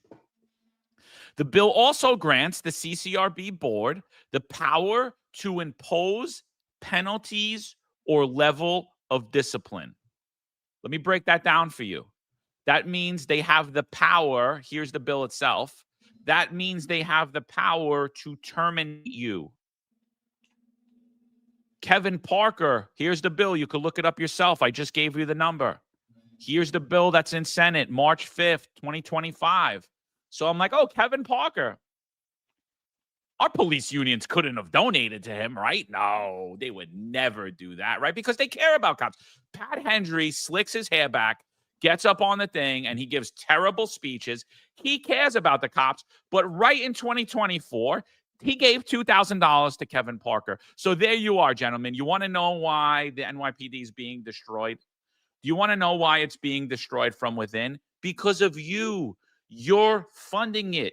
You're sitting there worried about Mandani while you're getting eaten alive by Eric Adams and his cronies, or Andrew Cuomo and his cronies, and Mandani and your own unions that you're giving funding to, right? Because what did I tell you guys to do? Say, I no longer want to be part of that political pact. And how many of you cowards did it? Zero. So you're funding your own demise, you morons. Here you go. $2,000 of your money. Pat Hendry went and the board went, oh, it wasn't me. It was the political pact. In the thing that they forced them and told them they're going to give money to Kevin Parker, who you should probably look into Kevin Parker's history. You should look at his history, too, because it would be very interesting, right? They give your money to empower and embolden the CCRB further to destroy your life and your career. And you morons are too afraid, too ballless to say, I don't want my money going to this political pack. Defund the political packs and your unions. If you don't, you're literally funding your own demise, and you deserve it. You absolutely deserve it. The way it looks right now, New York City deserves Mandani for mayor. And all of you cops, you deserve the CCRB to get this power, because not only are you too afraid to say anything about it, you're actually funding it willingly. Yeah. Don't just stop there. Defund the entire unions. Those, useless.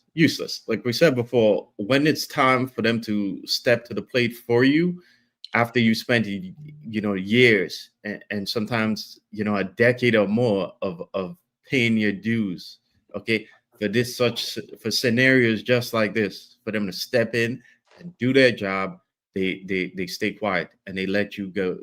They let you get thrown to the wolves, Why?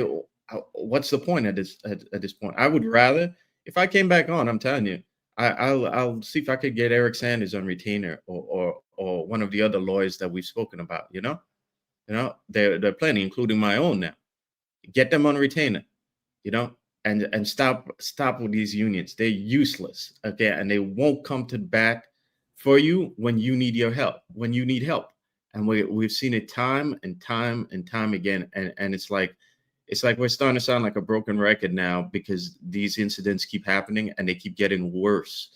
Here we have two on-duty cops who did their job, and again, it's unfortunate that this young man died, but there are other factors here that need to be considered, and those factors, by the way, are not being spoken about by the police department. Okay, nobody dares to touch it. Okay, but these officers have been cleared numerous times, and yet they're still fighting for their pensions right now. Okay, so at this point, why even bother with the unions? Okay, why even bother? What have they done for you? What has changed since you go back to Lou and Ramos? Again, I always bring those Lou and Ramos up because it's one of those tragic events in my time in the police department that I'll never forget because it kind of changed me as a cop. Okay, what has changed then? What has changed since Detective Dilla lost his life? What has changed? We get the same stupid speeches all the time with the hand gestures and the nonsense, and 2 weeks later everybody forgets their name. Does everybody remember Detective Islam? Okay, you remember him, right? What has changed? What? It's at this point it's getting tiresome that we keep going through this and nothing changes, and the unions don't make the moves that they're supposed to. They don't speak out about this. They don't hold the department's feet to the fire because if you don't, you're seeing at the top right now, these guys are self-interest. That's all they care about. Okay, their prospects after they leave the job, their media gigs, their ability to get invited to all these progressive parties and hobnob with celebrities and media figures. That's all they care about. Okay, they don't care about you. So this is why we have the unions. This is why they occupy a role in the department, because they're supposed to speak out for you. Okay, and yet they're not doing it. They're part of the same power structure. So at this point, I'm saying, well, why even bother pay your dues? Okay, why? What are you getting from it? Okay. If in your personal life, if somebody told you, give me $50 a check and they're not going to do anything for you, you'd say, hell no, what am I giving you money for? But yet on this job, you're giving them $50 a check. Every 2 weeks, you're giving them $50 a check. And what are they showing for it? Or you got it. Well, you got an annuity. Well, so what? You get crappy dental care or eye care. So what? You can do that on your own and pay for it yourself.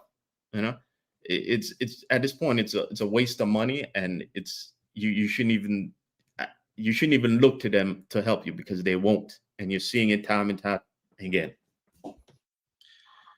I was a union delegate as a sergeant for the SBA. I was a union delegate as a lieutenant for the LBA. And I heard constant meetings.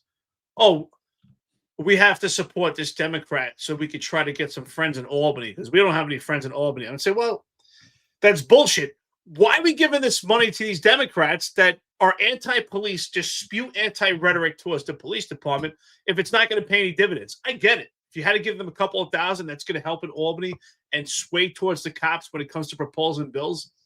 But what do the unions get for giving these politicians funding from these unions? Zero. There are no bills or proposals that were passed that were in favor for cops because of money that was given from these unions, especially to these Democrats that have an anti-police rhetoric, especially someone like Kevin Parker.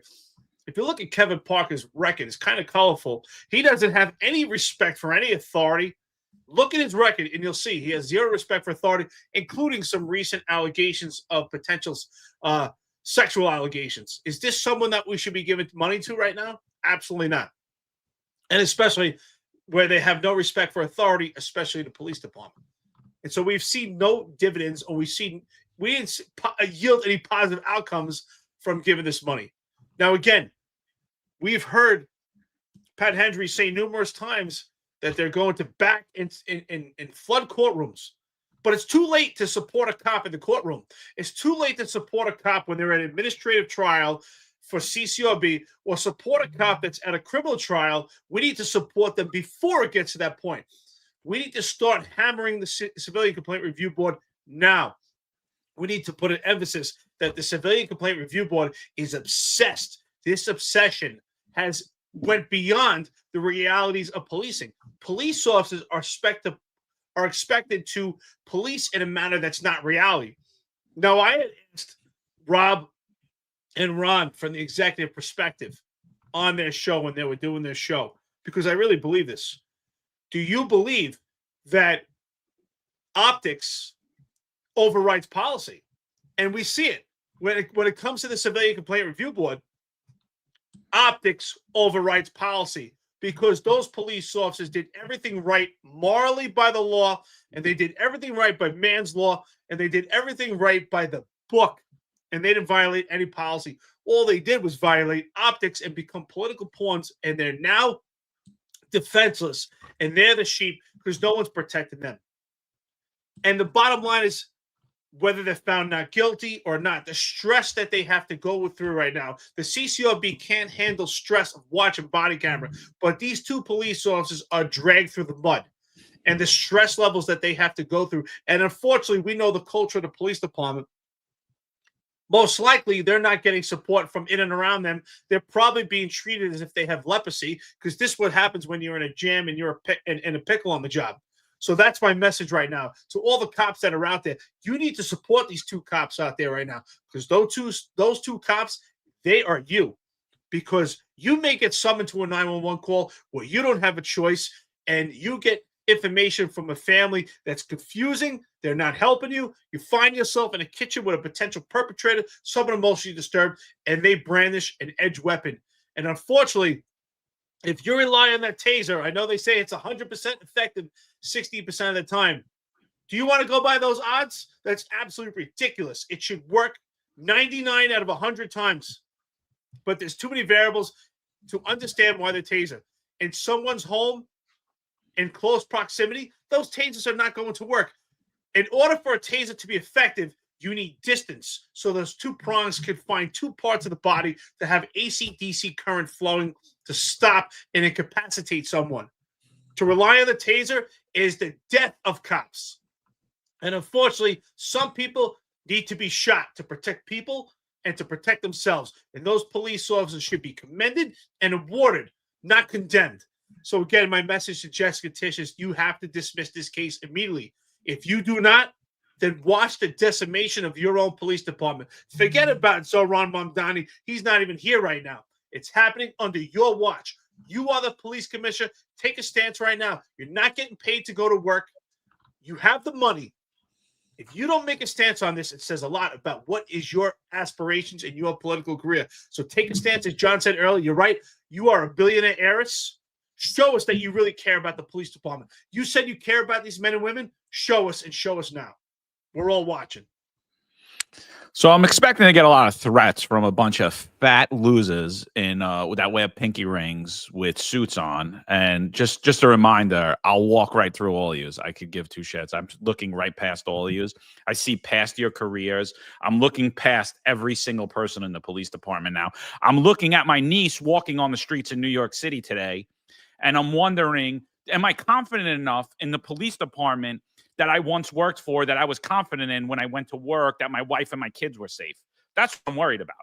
That's what I think about. I don't give a shit about any of you. I don't care about any of you, any of your threats, any of that. So you guys could send all the stuff you'd like. So what this is disgusting what's happening. We're watching the job eat itself. And I'm not picking on the delegates. You guys, honestly, I'm going to be honest what I think about you guys, delegates. Eric, too. Eric, when you were a delegate, this is what I always thought about the delegates. I thought that you were a bunch of morons that were kept in the dark, and no one told you anything what was happening.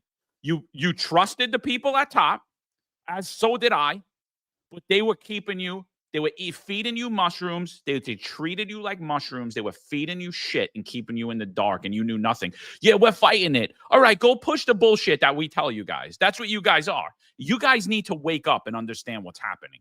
Look what I just showed you. They're using the political PAC, and some of you idiots are on the political board. You don't even know who you're voting for. You didn't even do your research on Kevin Parker. And you don't know what legislation you're putting in. And now what's Pat Hendry going to do? He's going to hide behind you. No, I didn't do it. Eric did it. Marlon did it. They voted for him. I didn't do it. I let the board choose. I let the political PAC choose. And what are they doing? They're using your members' money. Right? Because the delegates are still out there. You guys are still working.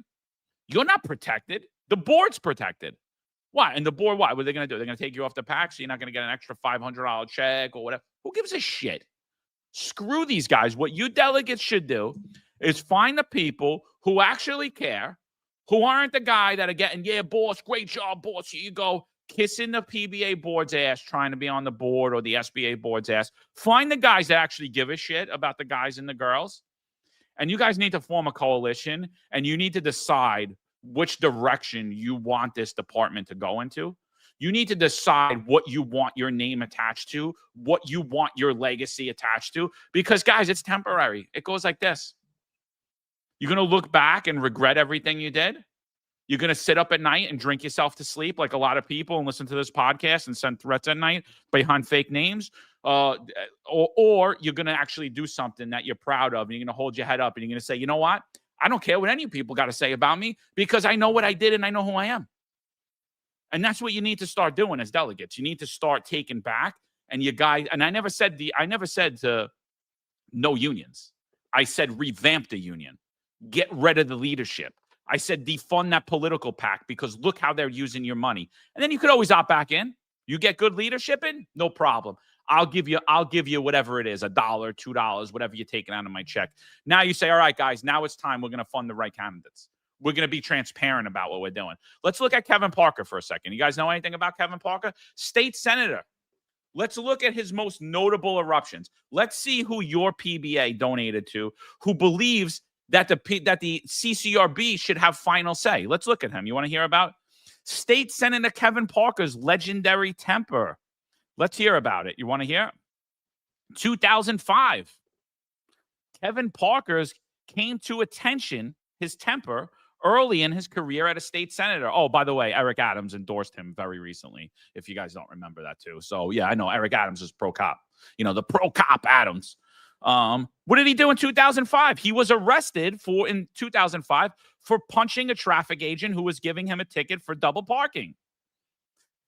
In order to resolve the misdemeanor assault charge, Kevin Parker agreed to participate in anger management. So he believes that CCRB needs final discipline. And what did he get for punching a cop in the face? If he's punching a traffic agent in the face, what do you think he's going to do to a cop? 2005, a legislative staffer accused Parker for threatening her in an Albany restaurant after she accused him of shoving and hitting her while she was working as an office manager. Real tough guy. Real member of the Crumbs crew. Real street guy. Real guy we need here. Real cop's cop. Right, Hendry? This is who you gave money to, you clown. Ready? 2008, argument in Parker's campaign headquarters got physical. Daily News reporter at the time that Parker pushed aside his aide, Lucretia John. Does Lucretia sound like a man? No. Guy's got a problem with women, right? He likes picking on softer people. In 2009, Parker was convicted of misdemeanor criminal mischief after he reportedly damaged the camera of a New York Post reporter. Real stoic, real leadership. 2009, state senator was arrested after he reportedly chased a photographer who used flash to take a picture of Parker outside his mother's home. 2009, he called Governor David Patterson a coke snorting, staff banging governor, which I don't have a problem with you calling people what they are.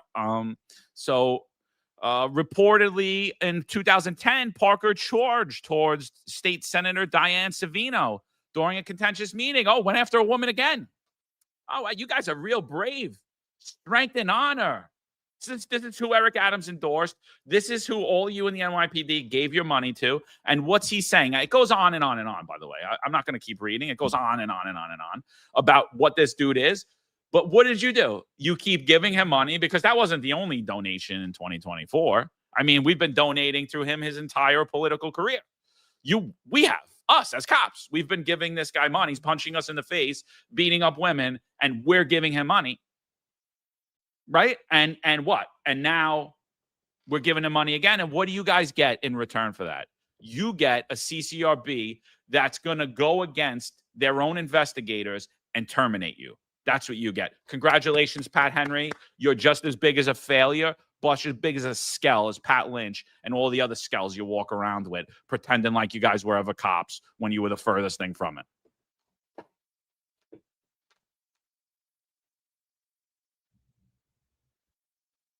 Marlon's got We another have a mic lot issue. of people in this. Yeah, we have a lot of people in this in our chat. You know, it varies from left to right. You know, so we get a lot of people in here. You know, so those of you who and this includes the viewers and listeners too.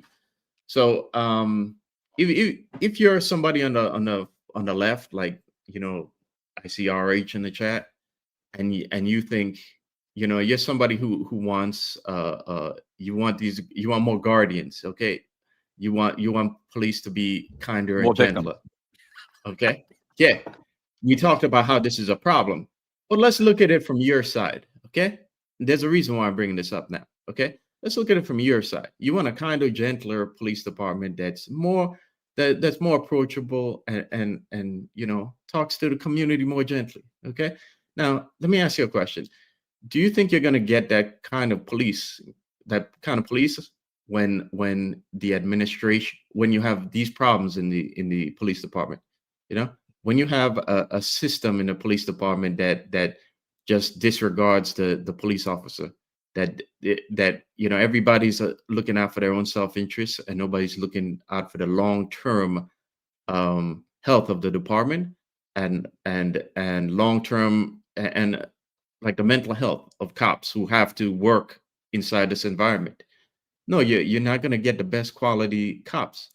So even if you're RH and you want guardians, you should care about this just as well as us who want more aggressive cops and cops who are more aware of what's going on around them and have the warriors mentality.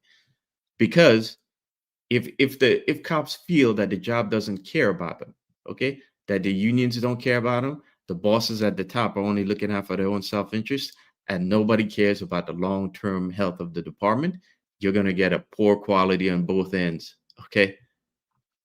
And my problem is that the NYPD seems to have become a dog-eat-dog world of self-interest, and where everybody is looking at these issues like, oh, that's your problem, that's not my problem. You know, everybody's looking out for their pension, they're ballooning their pension, or who their connections are, or what their prospects after your job are, or their ability to, again, go to these parties and hobnob with leftist progressives or Hollywood types. Okay, everyone's looking out for their own interests. Okay, and what do you think how does that reflect on the quality of the policing that you're getting? Okay, you're gonna get a terrible product.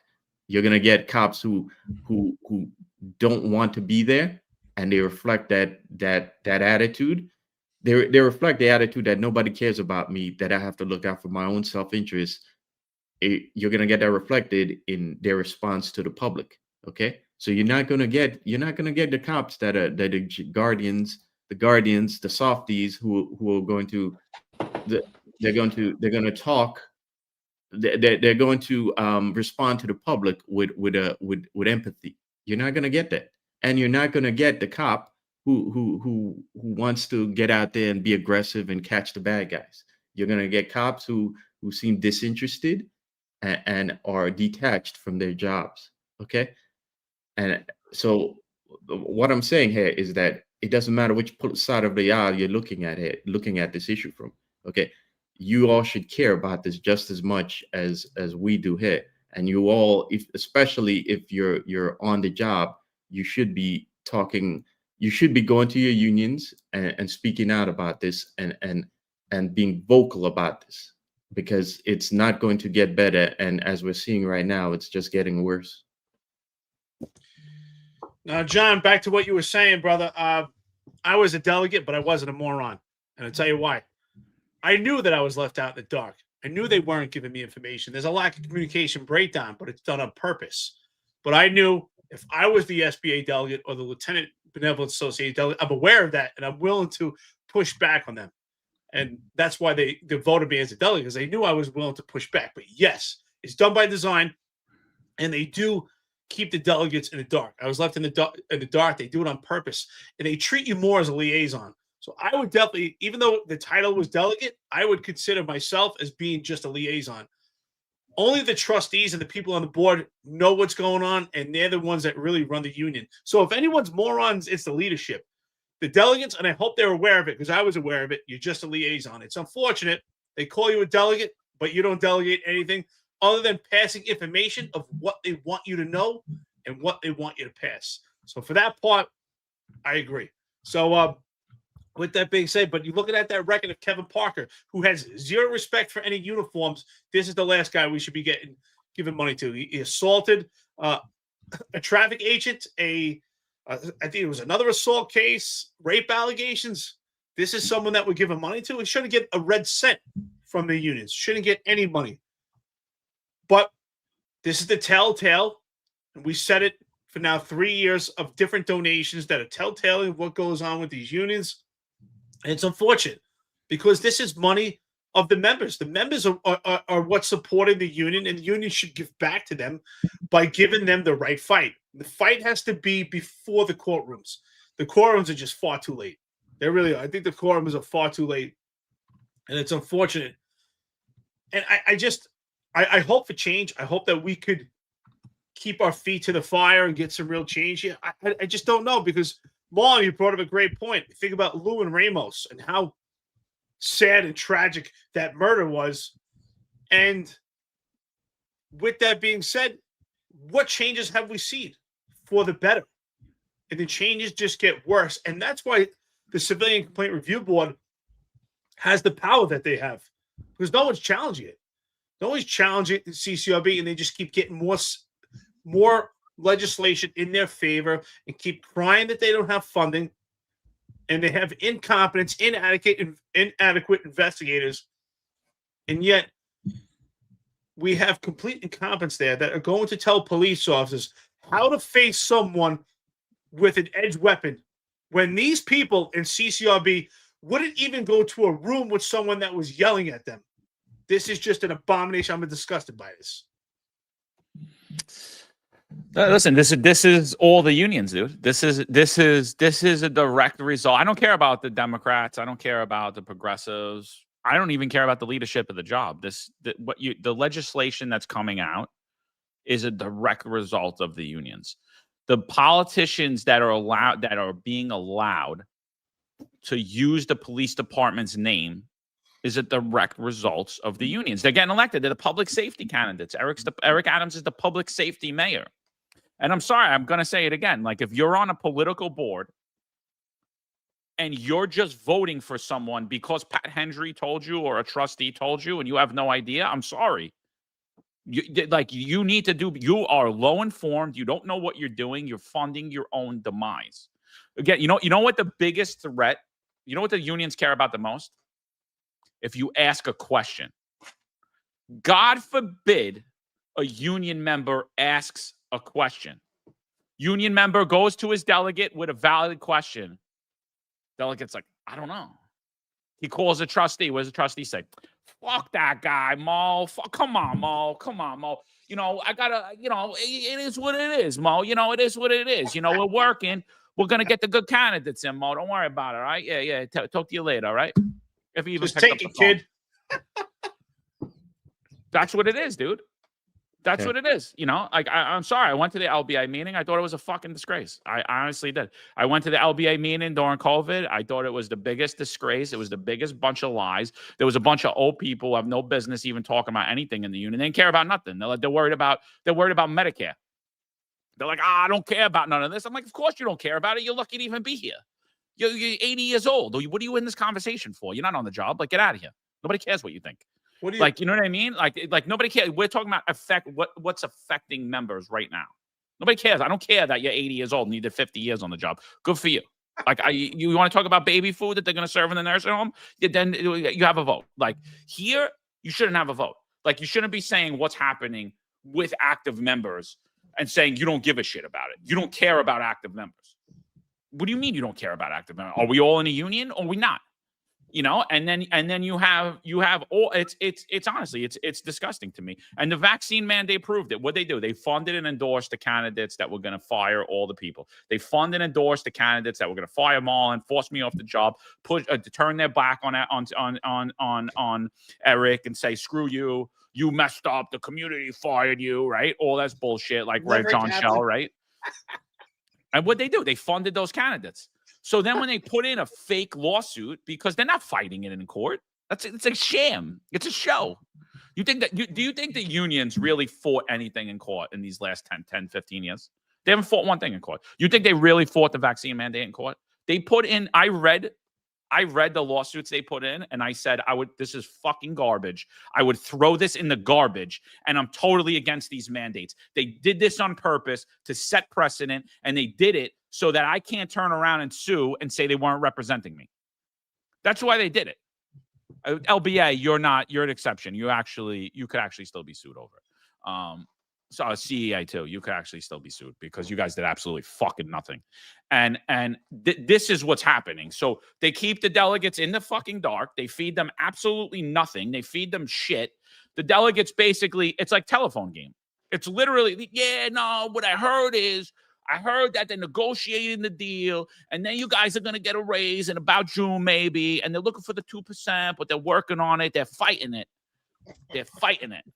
Right? That's the thing. When your delegate says we're fighting it, when your trustee says they're fighting it, when your union president says they're fighting it, when your politician says they're fighting it, this is your question, and it's going to be violence. It's going to be violence after. This is your question. Can you outline to me specifically how you're fighting this?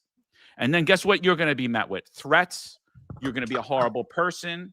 You're going to be all of these things. They're going to character smear you because at the end of the day, they're not fighting a thing because they're a bunch of cowards, a bunch of fat, lazy, lying cowards, thieving cowards who have no business ever being on the same job you are, no business ever wearing that badge or doing anything else. They're a bunch of politician skells who are out for one thing, themselves and their own personal gain. And if you guys don't realize it by now, you're out of your minds. You're never going to realize it. Good luck to you. Good luck to you. Keep funding your own demise. Keep doing it. Keep your money in that political pack. Keep giving to candidates that are working to fire you, to strip you of your rights, working to ensure that your city, your elderly parents, your spouses, your loved ones, and your children are not going to be safe when they walk around the streets of New York City. Keep doing it. Keep funding it. You get what you deserve. You get what you deserve in this life. You also get what you fight for in this life. There's no fight in you. You want to know why you're all being robbed off duty? That's why. There's no fight in you. There's none. Yeah. It's not just about the scamdemic medical experiment, Juju. Okay, it was never about that. It's about due process and our rights. Okay, and labor laws. Okay, which were all violated during that time, and there has been no effective pushback from the unions about this.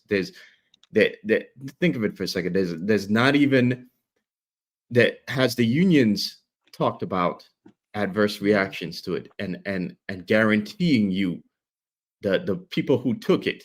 Okay, Eric Adams talks about loyalty, right? He loves loyalty. So he's talked about the people who took it as being loyal to him. Okay, so what about your medical care? What if you have adverse reactions? Has the unions pushed to get you guaranteed to guarantee your medical care if things deteriorate? No, there's been no talk about this. There's been no follow-up. There's been no pushback. Okay. And it's absurd. We talked about this numerous times that entire time was the fine line. It was the hill that the union should have died on. Okay. Okay. Because things changed after that. Okay. And in my opinion, that's when the NYPD fully became a dog-eat-dog world of self-interest. Okay. And it's simply absurd that everyone has just forgotten about this, forgotten about it. I remember going to the union meetings, my final days there, which again, I regret having not gone to them earlier. And I say, if I come back, I'm telling you, Scott, if I come back, I'm going to be at every one of those union meetings that I can. You guys are going to have to actively let security know not to let me in that building. And those meetings are going to be an extra hour because I'm going to be asking so many questions of you guys. Okay. And again, where's this meeting that we're supposed to have? Huh? I get fired. You're no better than Paul DiGiacomo. Okay. Because what have you done since then? Okay. That loser, failed to speak up and do his job as a union boss. And now what do? You go and you stand behind Eric Adams again. Okay. Okay. So how different are you? Okay. It's just absurd that this is continuing. And it's like nobody seems to care. And you guys who took it, you don't seem to care either. Okay. Even though you might have taken it and said that you took it for your family. Okay. What about your health care long term? You don't care about that? So it's absurd,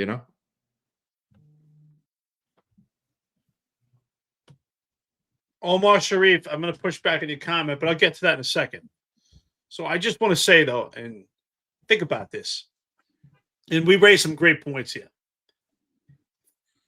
We've said, John, Marlon, we've said, we're not saying to get rid of the unions. They need to be revamped. So my question is, what would, and I'm curious what our friends and listeners think, what would the unions look like?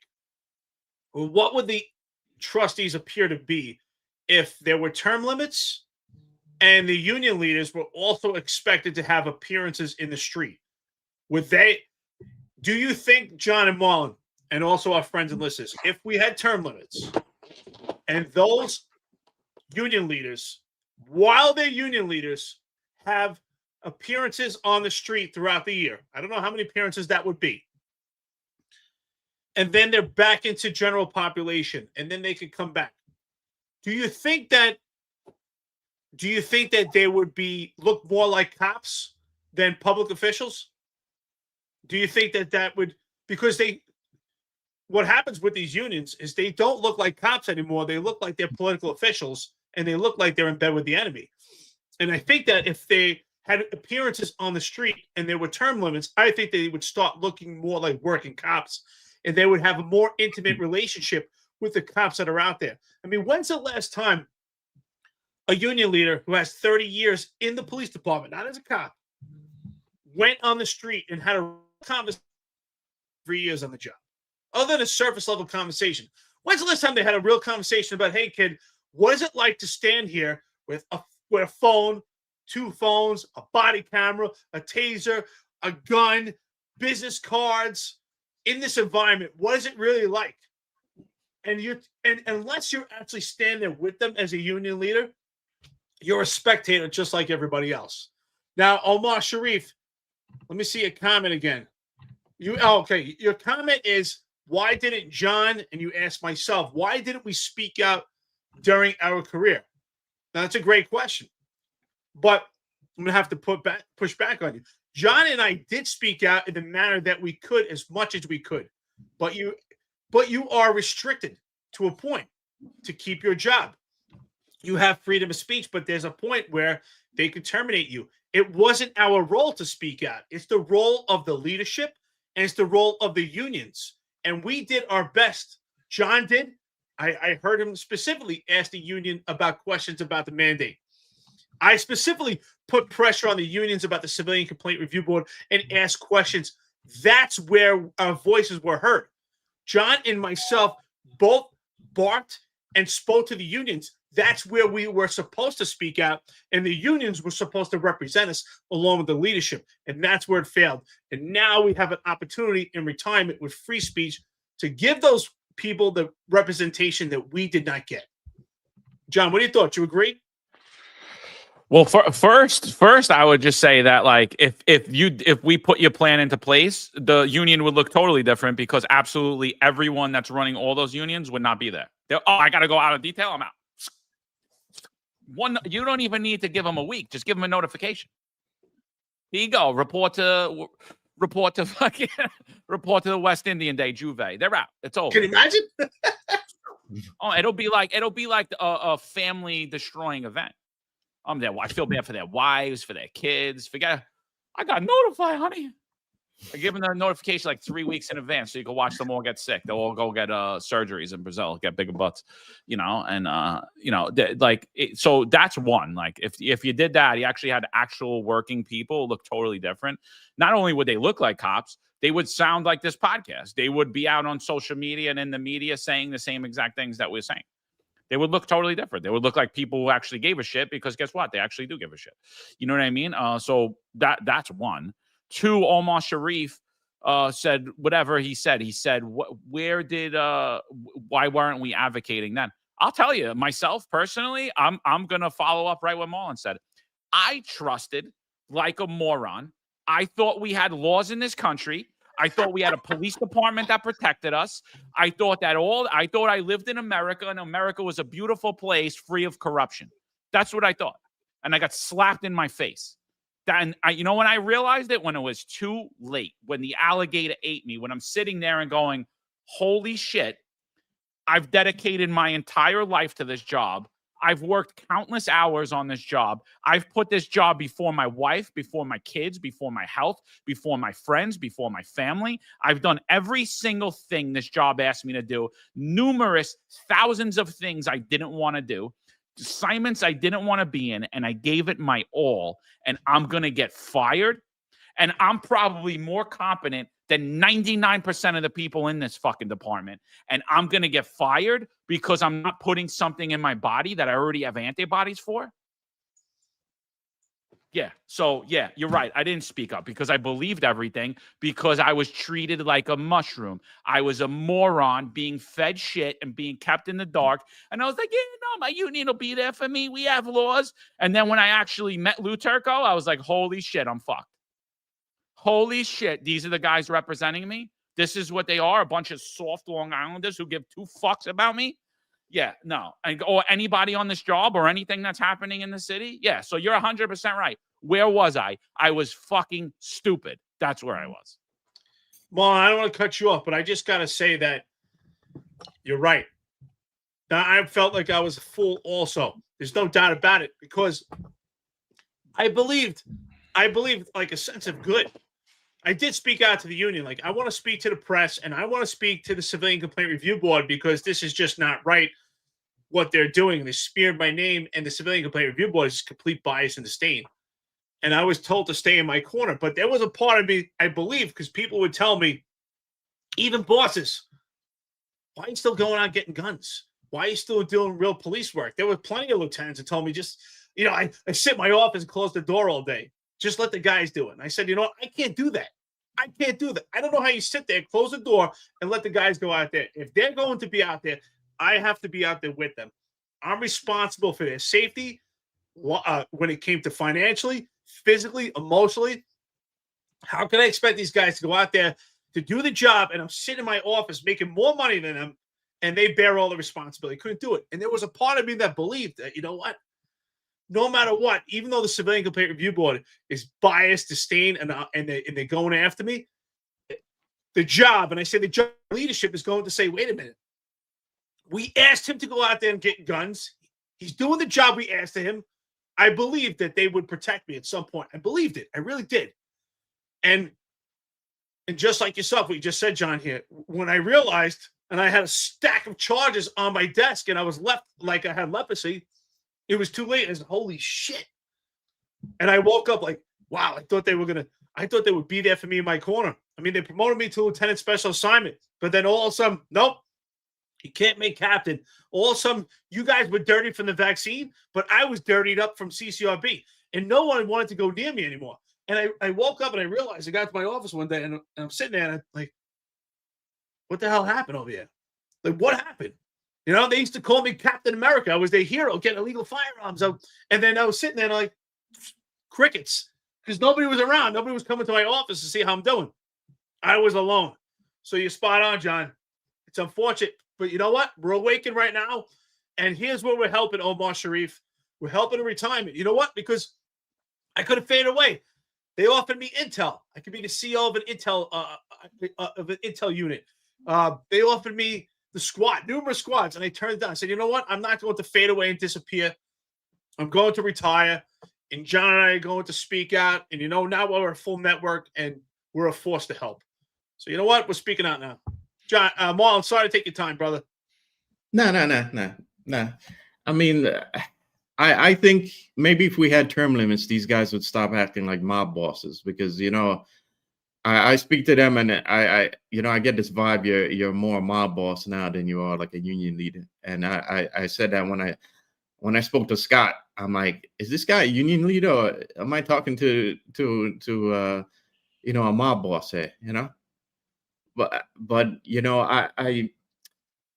I saw a comment in there about from a Michael M saying that he's fine now, and yeah, every pharmaceutical has side effects. Yeah, and you're fine now, and guys who died of 9/11 sickness were fine in the months after after they were at the site.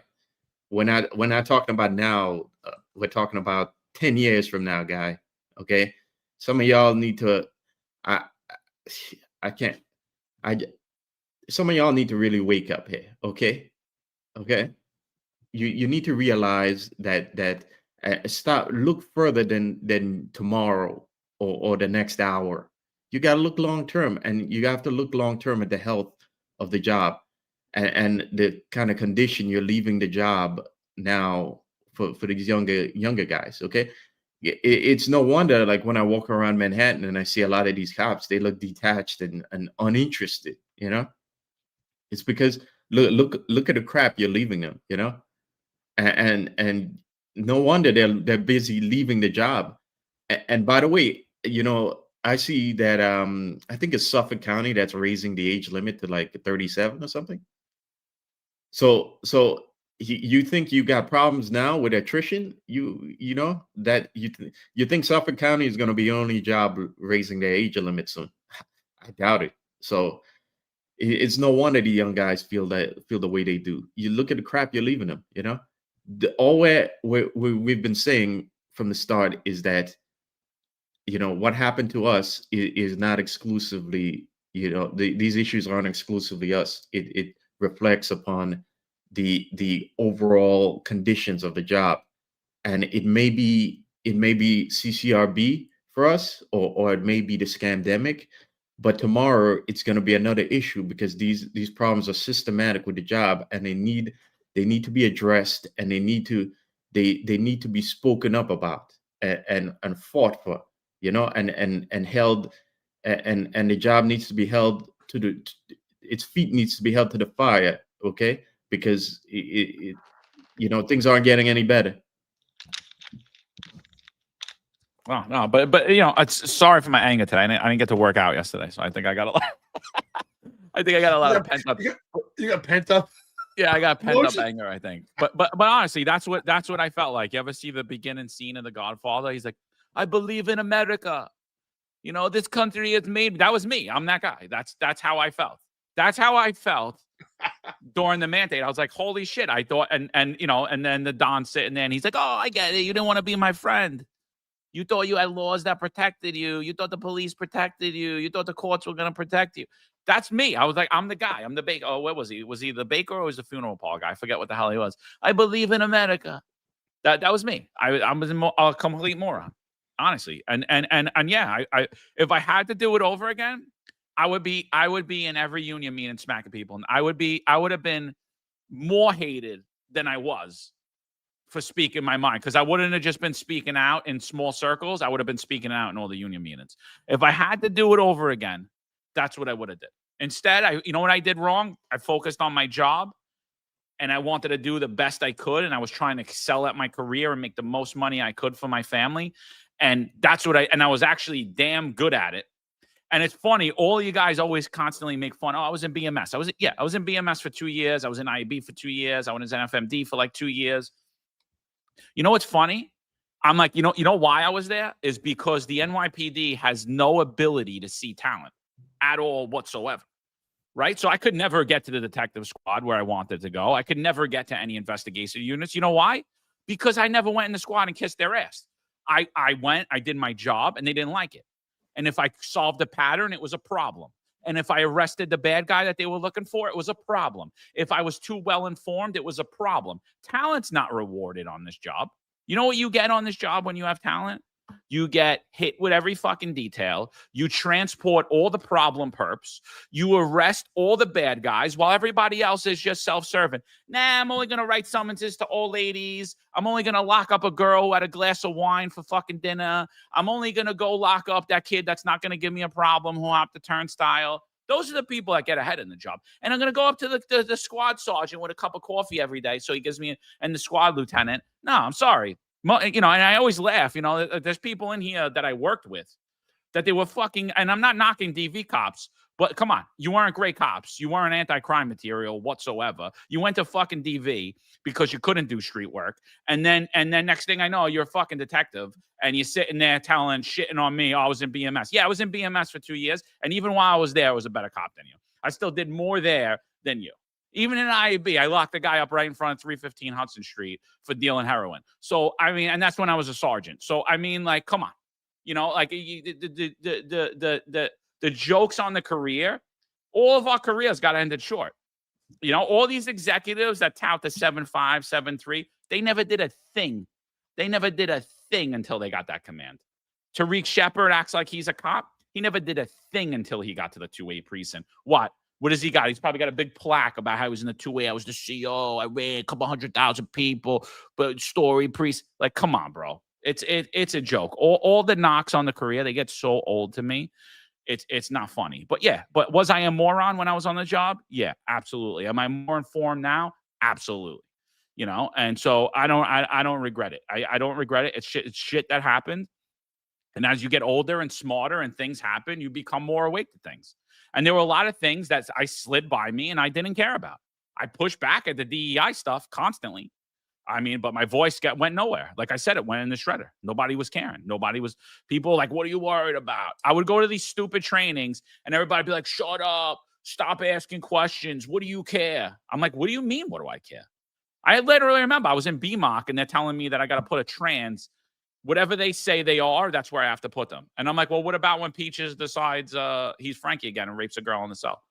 And all the guys at BMOC, what do you care? Shut up. The captain had to come in. What's your problem, guys? Just sit here and don't ask questions, talking to me. And I'm like, well, I'm not just going to sit here. I'm not signing off on this. Like, I'm not doing that. Like, that's crazy. And now what? Now you're being told that your daughter and your wife have to go to the bathroom with a trans guy. This is how shit happens. It's slow encroachment.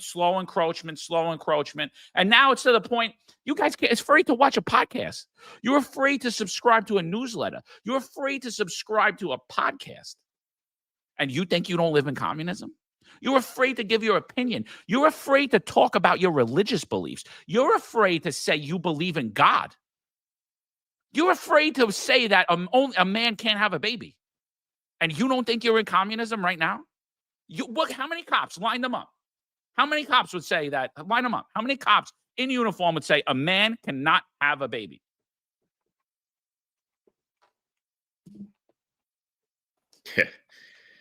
Yeah, we're not too far from that. There was an incident earlier this week where you saw the protesters walking by an Amazon guy. He was trying to deliver his package, right? And he was angry because the crowd was blocking him. And he think about these jobs, right? Amazon, they quantify everything you do. So if they're tracking your delivery times, and if they find that you're slow, that they may cut you. Okay. So this guy, he has to, he has deadlines that he has to meet with delivering his packages, and here he is, he couldn't deliver because the crowd was protesting on the sidewalk. Okay. And he was angry and he was screaming at the crowd, and the cops were trying to tell him to calm down. They were telling him to calm down and putting hands on him, okay, for being frustrated that this illegal protest was happening right there. So we're not that far off, we're not that far from being like England, where cops are coming to your doors and knocking on your, knocking on your door and coming to interview you because you said something that might offend somebody online.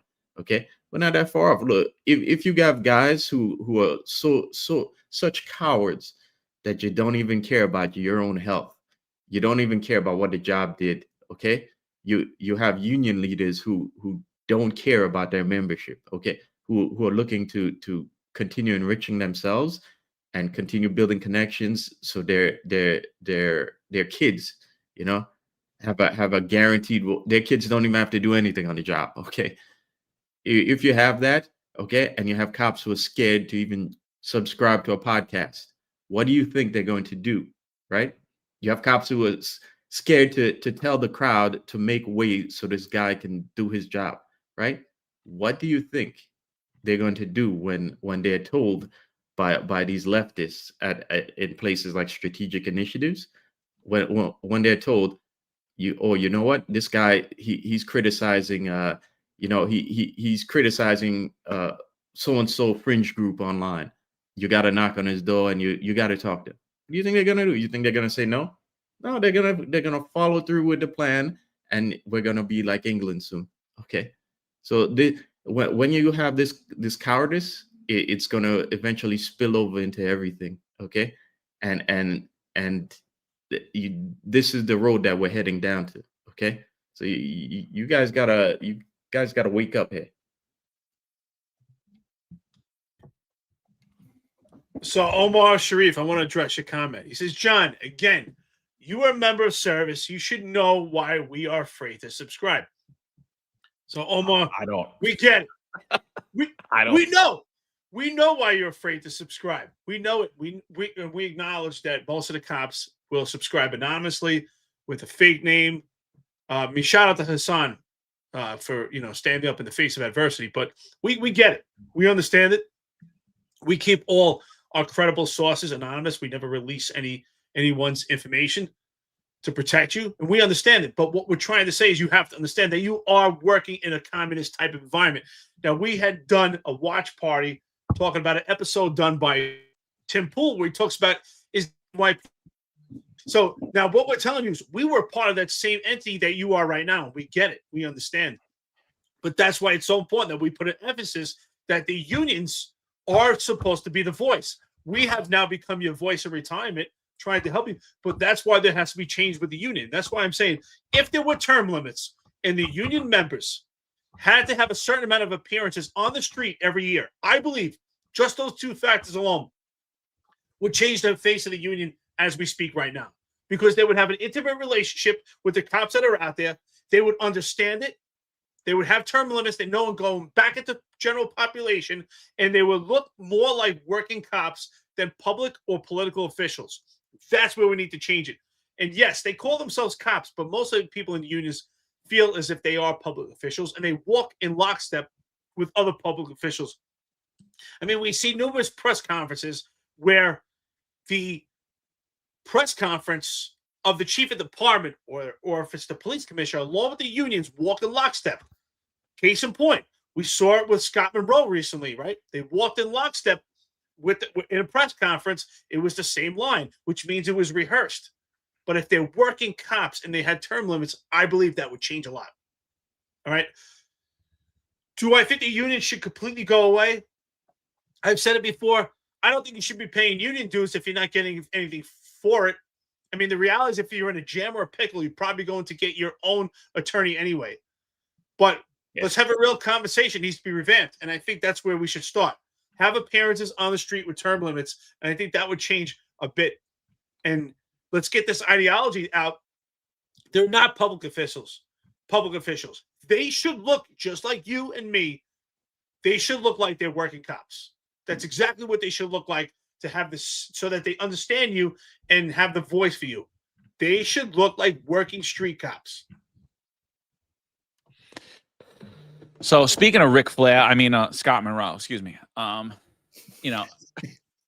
Scott Monroe, when he was on the show, Eric had asked him a question: would he hire Marlon Bethel? And he like, oh no, I gotta go with the board. Woo! And anyway, I have it on good source that they're hiring a first grade detective who just recently retired. So you have one detective who got fired during the vaccine mandate. His name's Marlon Bethel. He's sitting right here. And yet they're going to hire a first grade detective and feed him more money. So, yeah, Scott. Yeah, no, not good. Not good. But, he'd fight. If it was something going on in Sayville, Long Island or something, he'd get right in that fight, Your DEA union dues would go right to fight that, to represent that. Somebody, if he got in trouble or if one of his kids got in trouble off duty, they'd get right on the union lawyers, help that, But you guys, nah. Marlon, nah, you can't. So, yeah, I don't know, man. I don't know. I really got nothing else. I'm kind of fucking drained, to be honest with you. Like this, it's really disgusting. What like this whole thing is disgusting. I avoid these comments. Like I always Where's your stamina? I always want to avoid these shows. I do, because I know how it gets me. And it's disgusting, dude. It honestly is. It's disgusting to see what's happening in New York City. And just on Omar Sharif. So we just put out our newsletter. We just got a new website. Powered by Cicada Online. Check it out, www.thefinest.unfiltered online. Go check out Cicada if you're looking to get a website built. Great guys.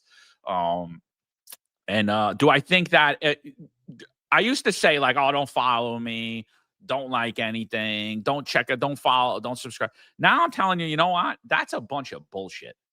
Like, what are they going to do to you? Oh, you liked the post? Did I? Why? I don't know.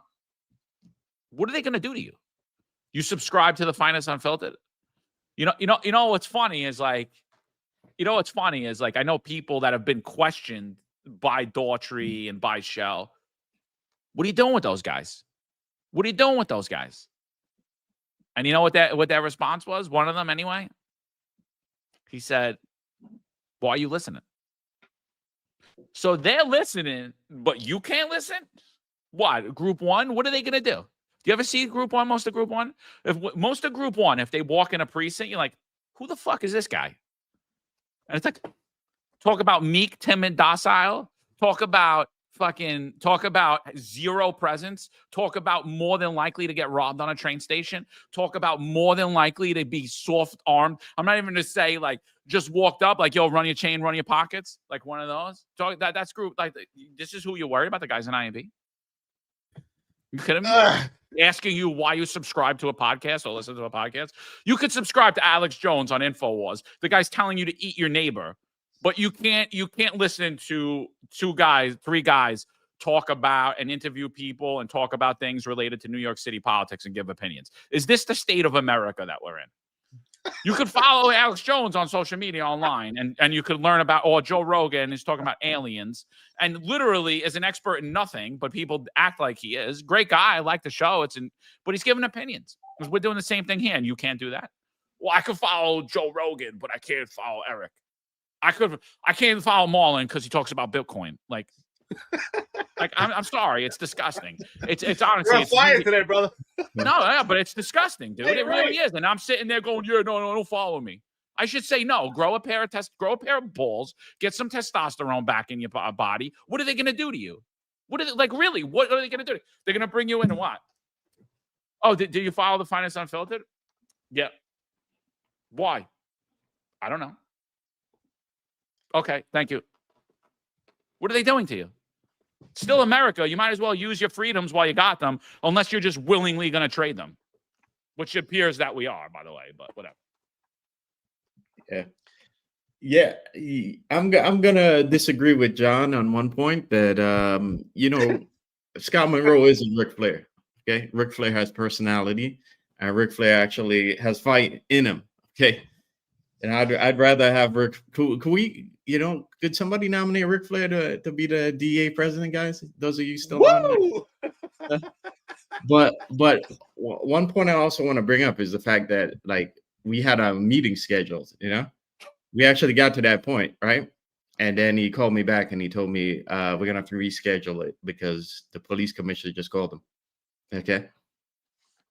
So who do they work for? They're now working for me and you who paid their dues. They're working for the administration. Okay. And again, I haven't heard anything from the, not that you even needed to have a meeting with me because my issue. We talk about this, like we've talked about this for how long? And I told them too, it's not about me, it's about what they did and the rights, union rights. Okay. And the other question is it's not what they're gonna do to you for subscribing to this podcast and for watching us. It's a question of what else are they gonna do? I mean, think of it. You could be like me and just have done nothing wrong, and you're still gonna get fired, right? I mean, without a trial. What I didn't get a trial. I didn't get charges. I didn't get allegations. Nothing. I got fired. You could have been getting as many guns as you can off the streets of the South Bronx, like Eric, and they're still gonna push to get rid of you. You what are you gonna do? You're gonna do your job. You could be doing your job like these two guys, who are now fighting for their career, and they're still gonna push to fire you. So what does it matter? What else are they gonna do to you? What else are they gonna do to you? That's a shame about it, right? There are cops that live in constant fear. Think about that.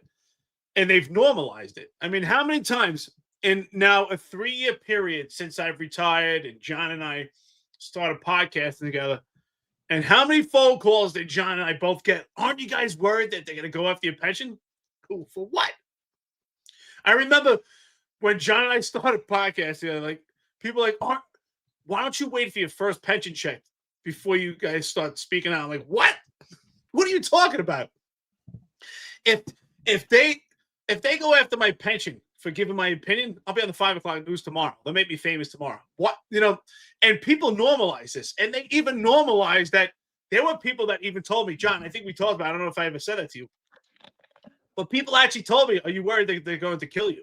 Like, people thought that they're going to try to kill, I'm not kidding, try to kill me and John. And yes, and Bob said did reach out to John on behalf of the NYPD. And we did get death threats to our kids. So, but people have normalized it and not say, wait a minute, this is insane. So they're giving their opinion about their 20 years of police work, talking about it now.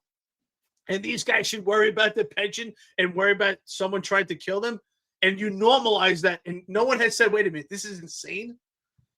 Yes, that's insane that you actually think like that. So you know what? For those that actually, subscribe to this without any fear, God bless you. And if you are afraid right at this point, you have to ask yourself, well, when are you willing to stand up at some point? And that's where the union should back you up and say, wait a minute, these people can watch whatever they want to watch, even if they don't, if they talk bad about us. That's their right. Because you know what? The funny part is, we said it before, they're all watching anyway. How do they know you're watching it if they're not watching it themselves? So, do we want to live in fear? And listen, I'm not a Tim Pool fan, but you know what? That episode, John, I have to say, was fire. He was on point. This is communism. And it was then, and it is now. And what else could they make you do? They force you to take a vaccine. You feel uncomfortable, subscribe. I have plenty of cops who are afraid to speak. They think that they're going to go after their pensions. That's insane. So you're saying that this mob-type culture, you normalized it, and you live in fear. And you know what? I said it too. I told people, if they're going to go after my pension and they're going to go after me, fuck it. At this point, I don't care. At some point, we have to say, you know what? I'm not going to be afraid, and I'm going to fight back. And if that means speaking up and they want to try to kill me, good luck. Try to get me.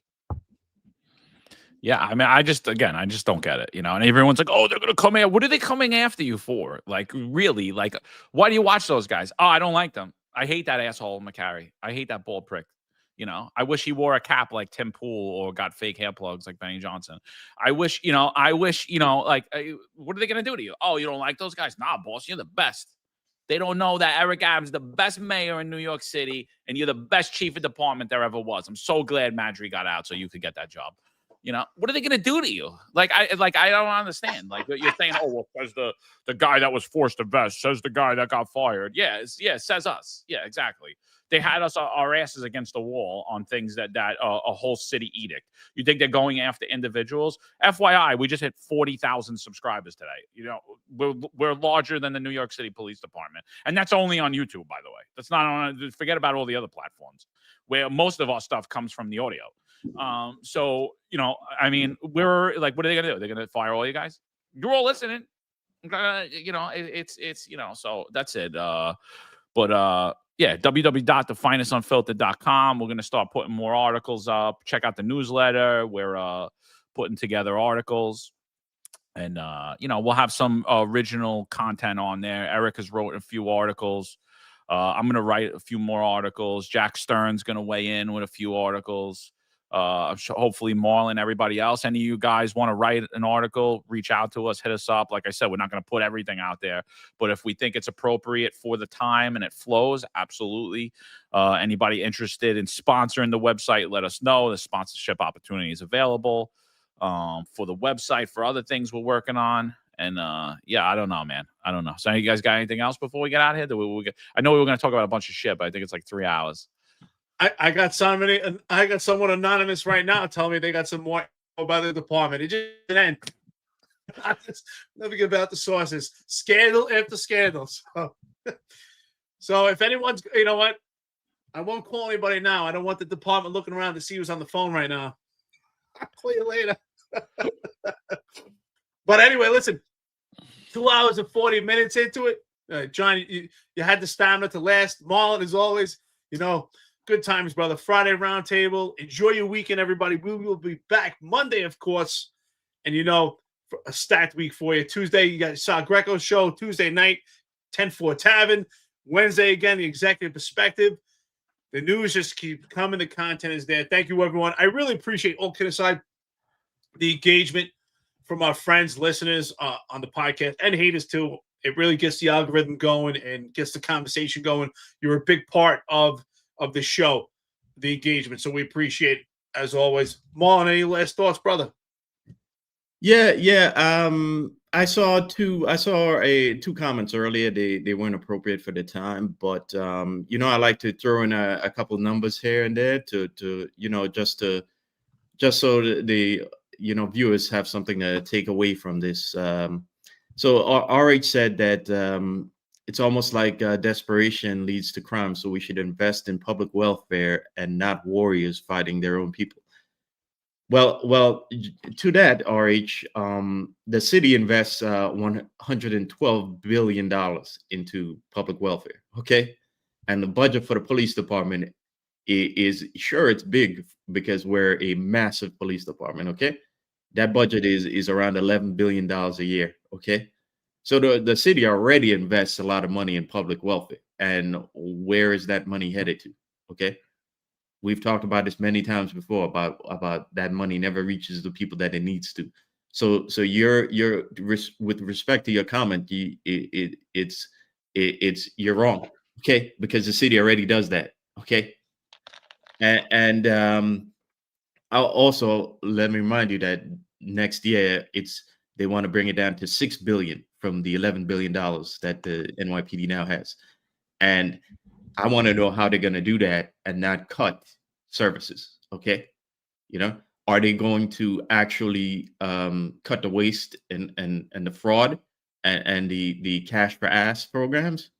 Are they going to do that? No. Not cash for ass stays, bro. Cash for ass stays. They're probably not going to do that. They're going to continue is to cut. Is that part of the digital overtime program? The cash for ass? That's one of the check boxes on the thing, cash for ass. Yeah, it's very exclusive, It's a special form that only commanding officers and What sign is that? The desk officer? It's only like 25 million people. Don't worry about it. It's good. Yeah. So I bring up the fact that they're cutting the budget also because there was another comment by 92 Charlie who said the rumor is they're disbanding public safety units this November. And I mean, that could be one of the measures where they're going to have to make cuts. Like I said, they're not going to do the things they're supposed to do, which is create a more efficient, well-run department. Okay. And fix what's broken and they're not going to cut the fat and keep what works. Okay, they're going to cut the service. Okay, that we the public are asking. We the public are asking for a better product, and we're not going to get that. You're going to get an even worse product and less of it with the way things are going. So with that said, thank you guys for joining us. I thought we had a great chat this morning, very lively discussions. And I hope everyone has a great weekend. And if you're there on patrol, you stay alert, stay vigilant, and stay aware of what's going on around you. Okay. Remember, before you get out there, you got to think to yourself, I'm making it home tonight. I'm making it home. And even when you get off duty, you're not home. You're not off until you actually get home. Okay. So stay in the game. Okay. And again, I'll see you next week.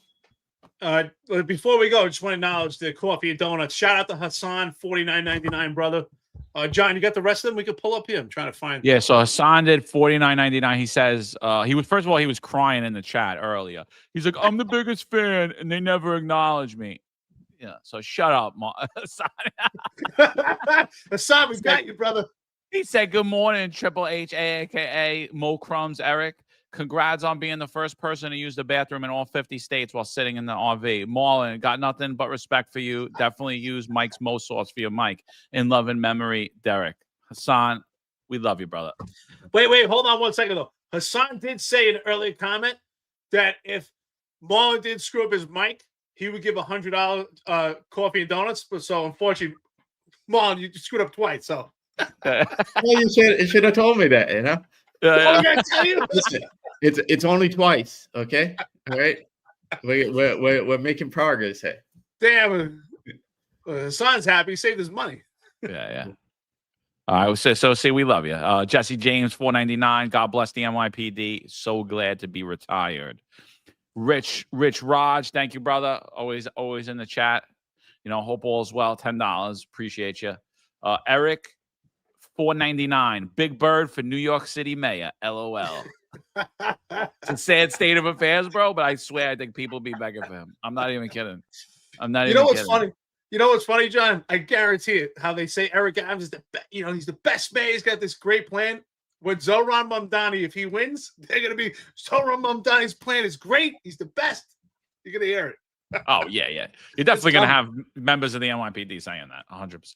Everything's good. Crime's down, Mo. We're good. This is normal. It's normal. Now we're just, what we're doing. It's like, crime's not actually down, but if you just take out the last 5 years, we're good. Then, everything's good, Yeah, start practicing now, John Show. It's 3 syllables. Mom Donnie. This mayor allows us to play offense. What does Mom Donnie let you play? Yeah. Frankie Pagliucci says unions equal Judas. Stephen S. says respect for the truth being spoken here. John, Eric, and Marlon, truth heroes, self-respect is priceless. Totally agree. Everybody, thank you for the super chats. I know we missed some last week. There was somebody had put a rap they wanted me to read. We're not gonna dance like clowns. I would have read it just because I liked who it was. I can't remember. I think it was AJ. But it was funny, but I forgot to do it, so I apologize for last week. I appreciate everybody for joining. Eric, you got anything before we get out of here? No. We got coffee and donuts. We're good. We'll take the more the better. So please start looking over at the website. I think that's important. Cross-reference back and forth from the podcast to the website. Help us bring people to the website. We are writing articles, putting the news for it. So it's easy for you, especially cops that are on the job. I know you're afraid to subscribe, but you could just printed up on a piece of paper, and there's news for you, what's going on in the week, and we're writing some articles about what's going on. I think it's helpful, and I guess you probably have to hide it. So nobody could see that you subscribe. By the way, it's not like YouTube. So just throwing it out there. Yeah. Do what you want. I don't want to offend you. I don't want to scare you. Like nobody could see it. It's okay. If John Shell sees the paper, he'll probably tell you he read it already. So don't worry. Yeah. Wait. You keep in mind though, 1PP is already reading it. Okay, because every morning, I'm telling you, every morning the executives, I think they do it digitally now, so they get sent an email. But back in the old days, they used to get like a printout of every article noting the PD. Yep. And hand delivered to them. So they're reading it, okay, guys? So when they're telling you not to read it, they themselves are reading it. So it's probably, it'd be great material for them to Comstat. Juju says no one's reading nothing. Meanwhile, I'm sure if I looked at his IP address, not only is he reading it, he's reading it multiple times a day. He's going in to double check we haven't updated anything. I mean, come on, bro. You guys are silly. Who do you think Juju likes better? Yeah. Juju definitely hates me because I call him Fat Triple Neck. He likes Kaz. Yeah. Right? Okay. Yeah. Who cares? That's it. Listen, 2 hours and 50 minutes into it. The Finance Unfiltered. Enjoy your weekend, everyone. We will be back Monday, of course. Always a trip. Awesome stuff, guys. There's a handful of retired officers that don't live in the state that have a lot to say about the dream team, as I like to call it. All of a sudden, they retire and have a master plan on how to fight crime, but nothing to contribute when they were here.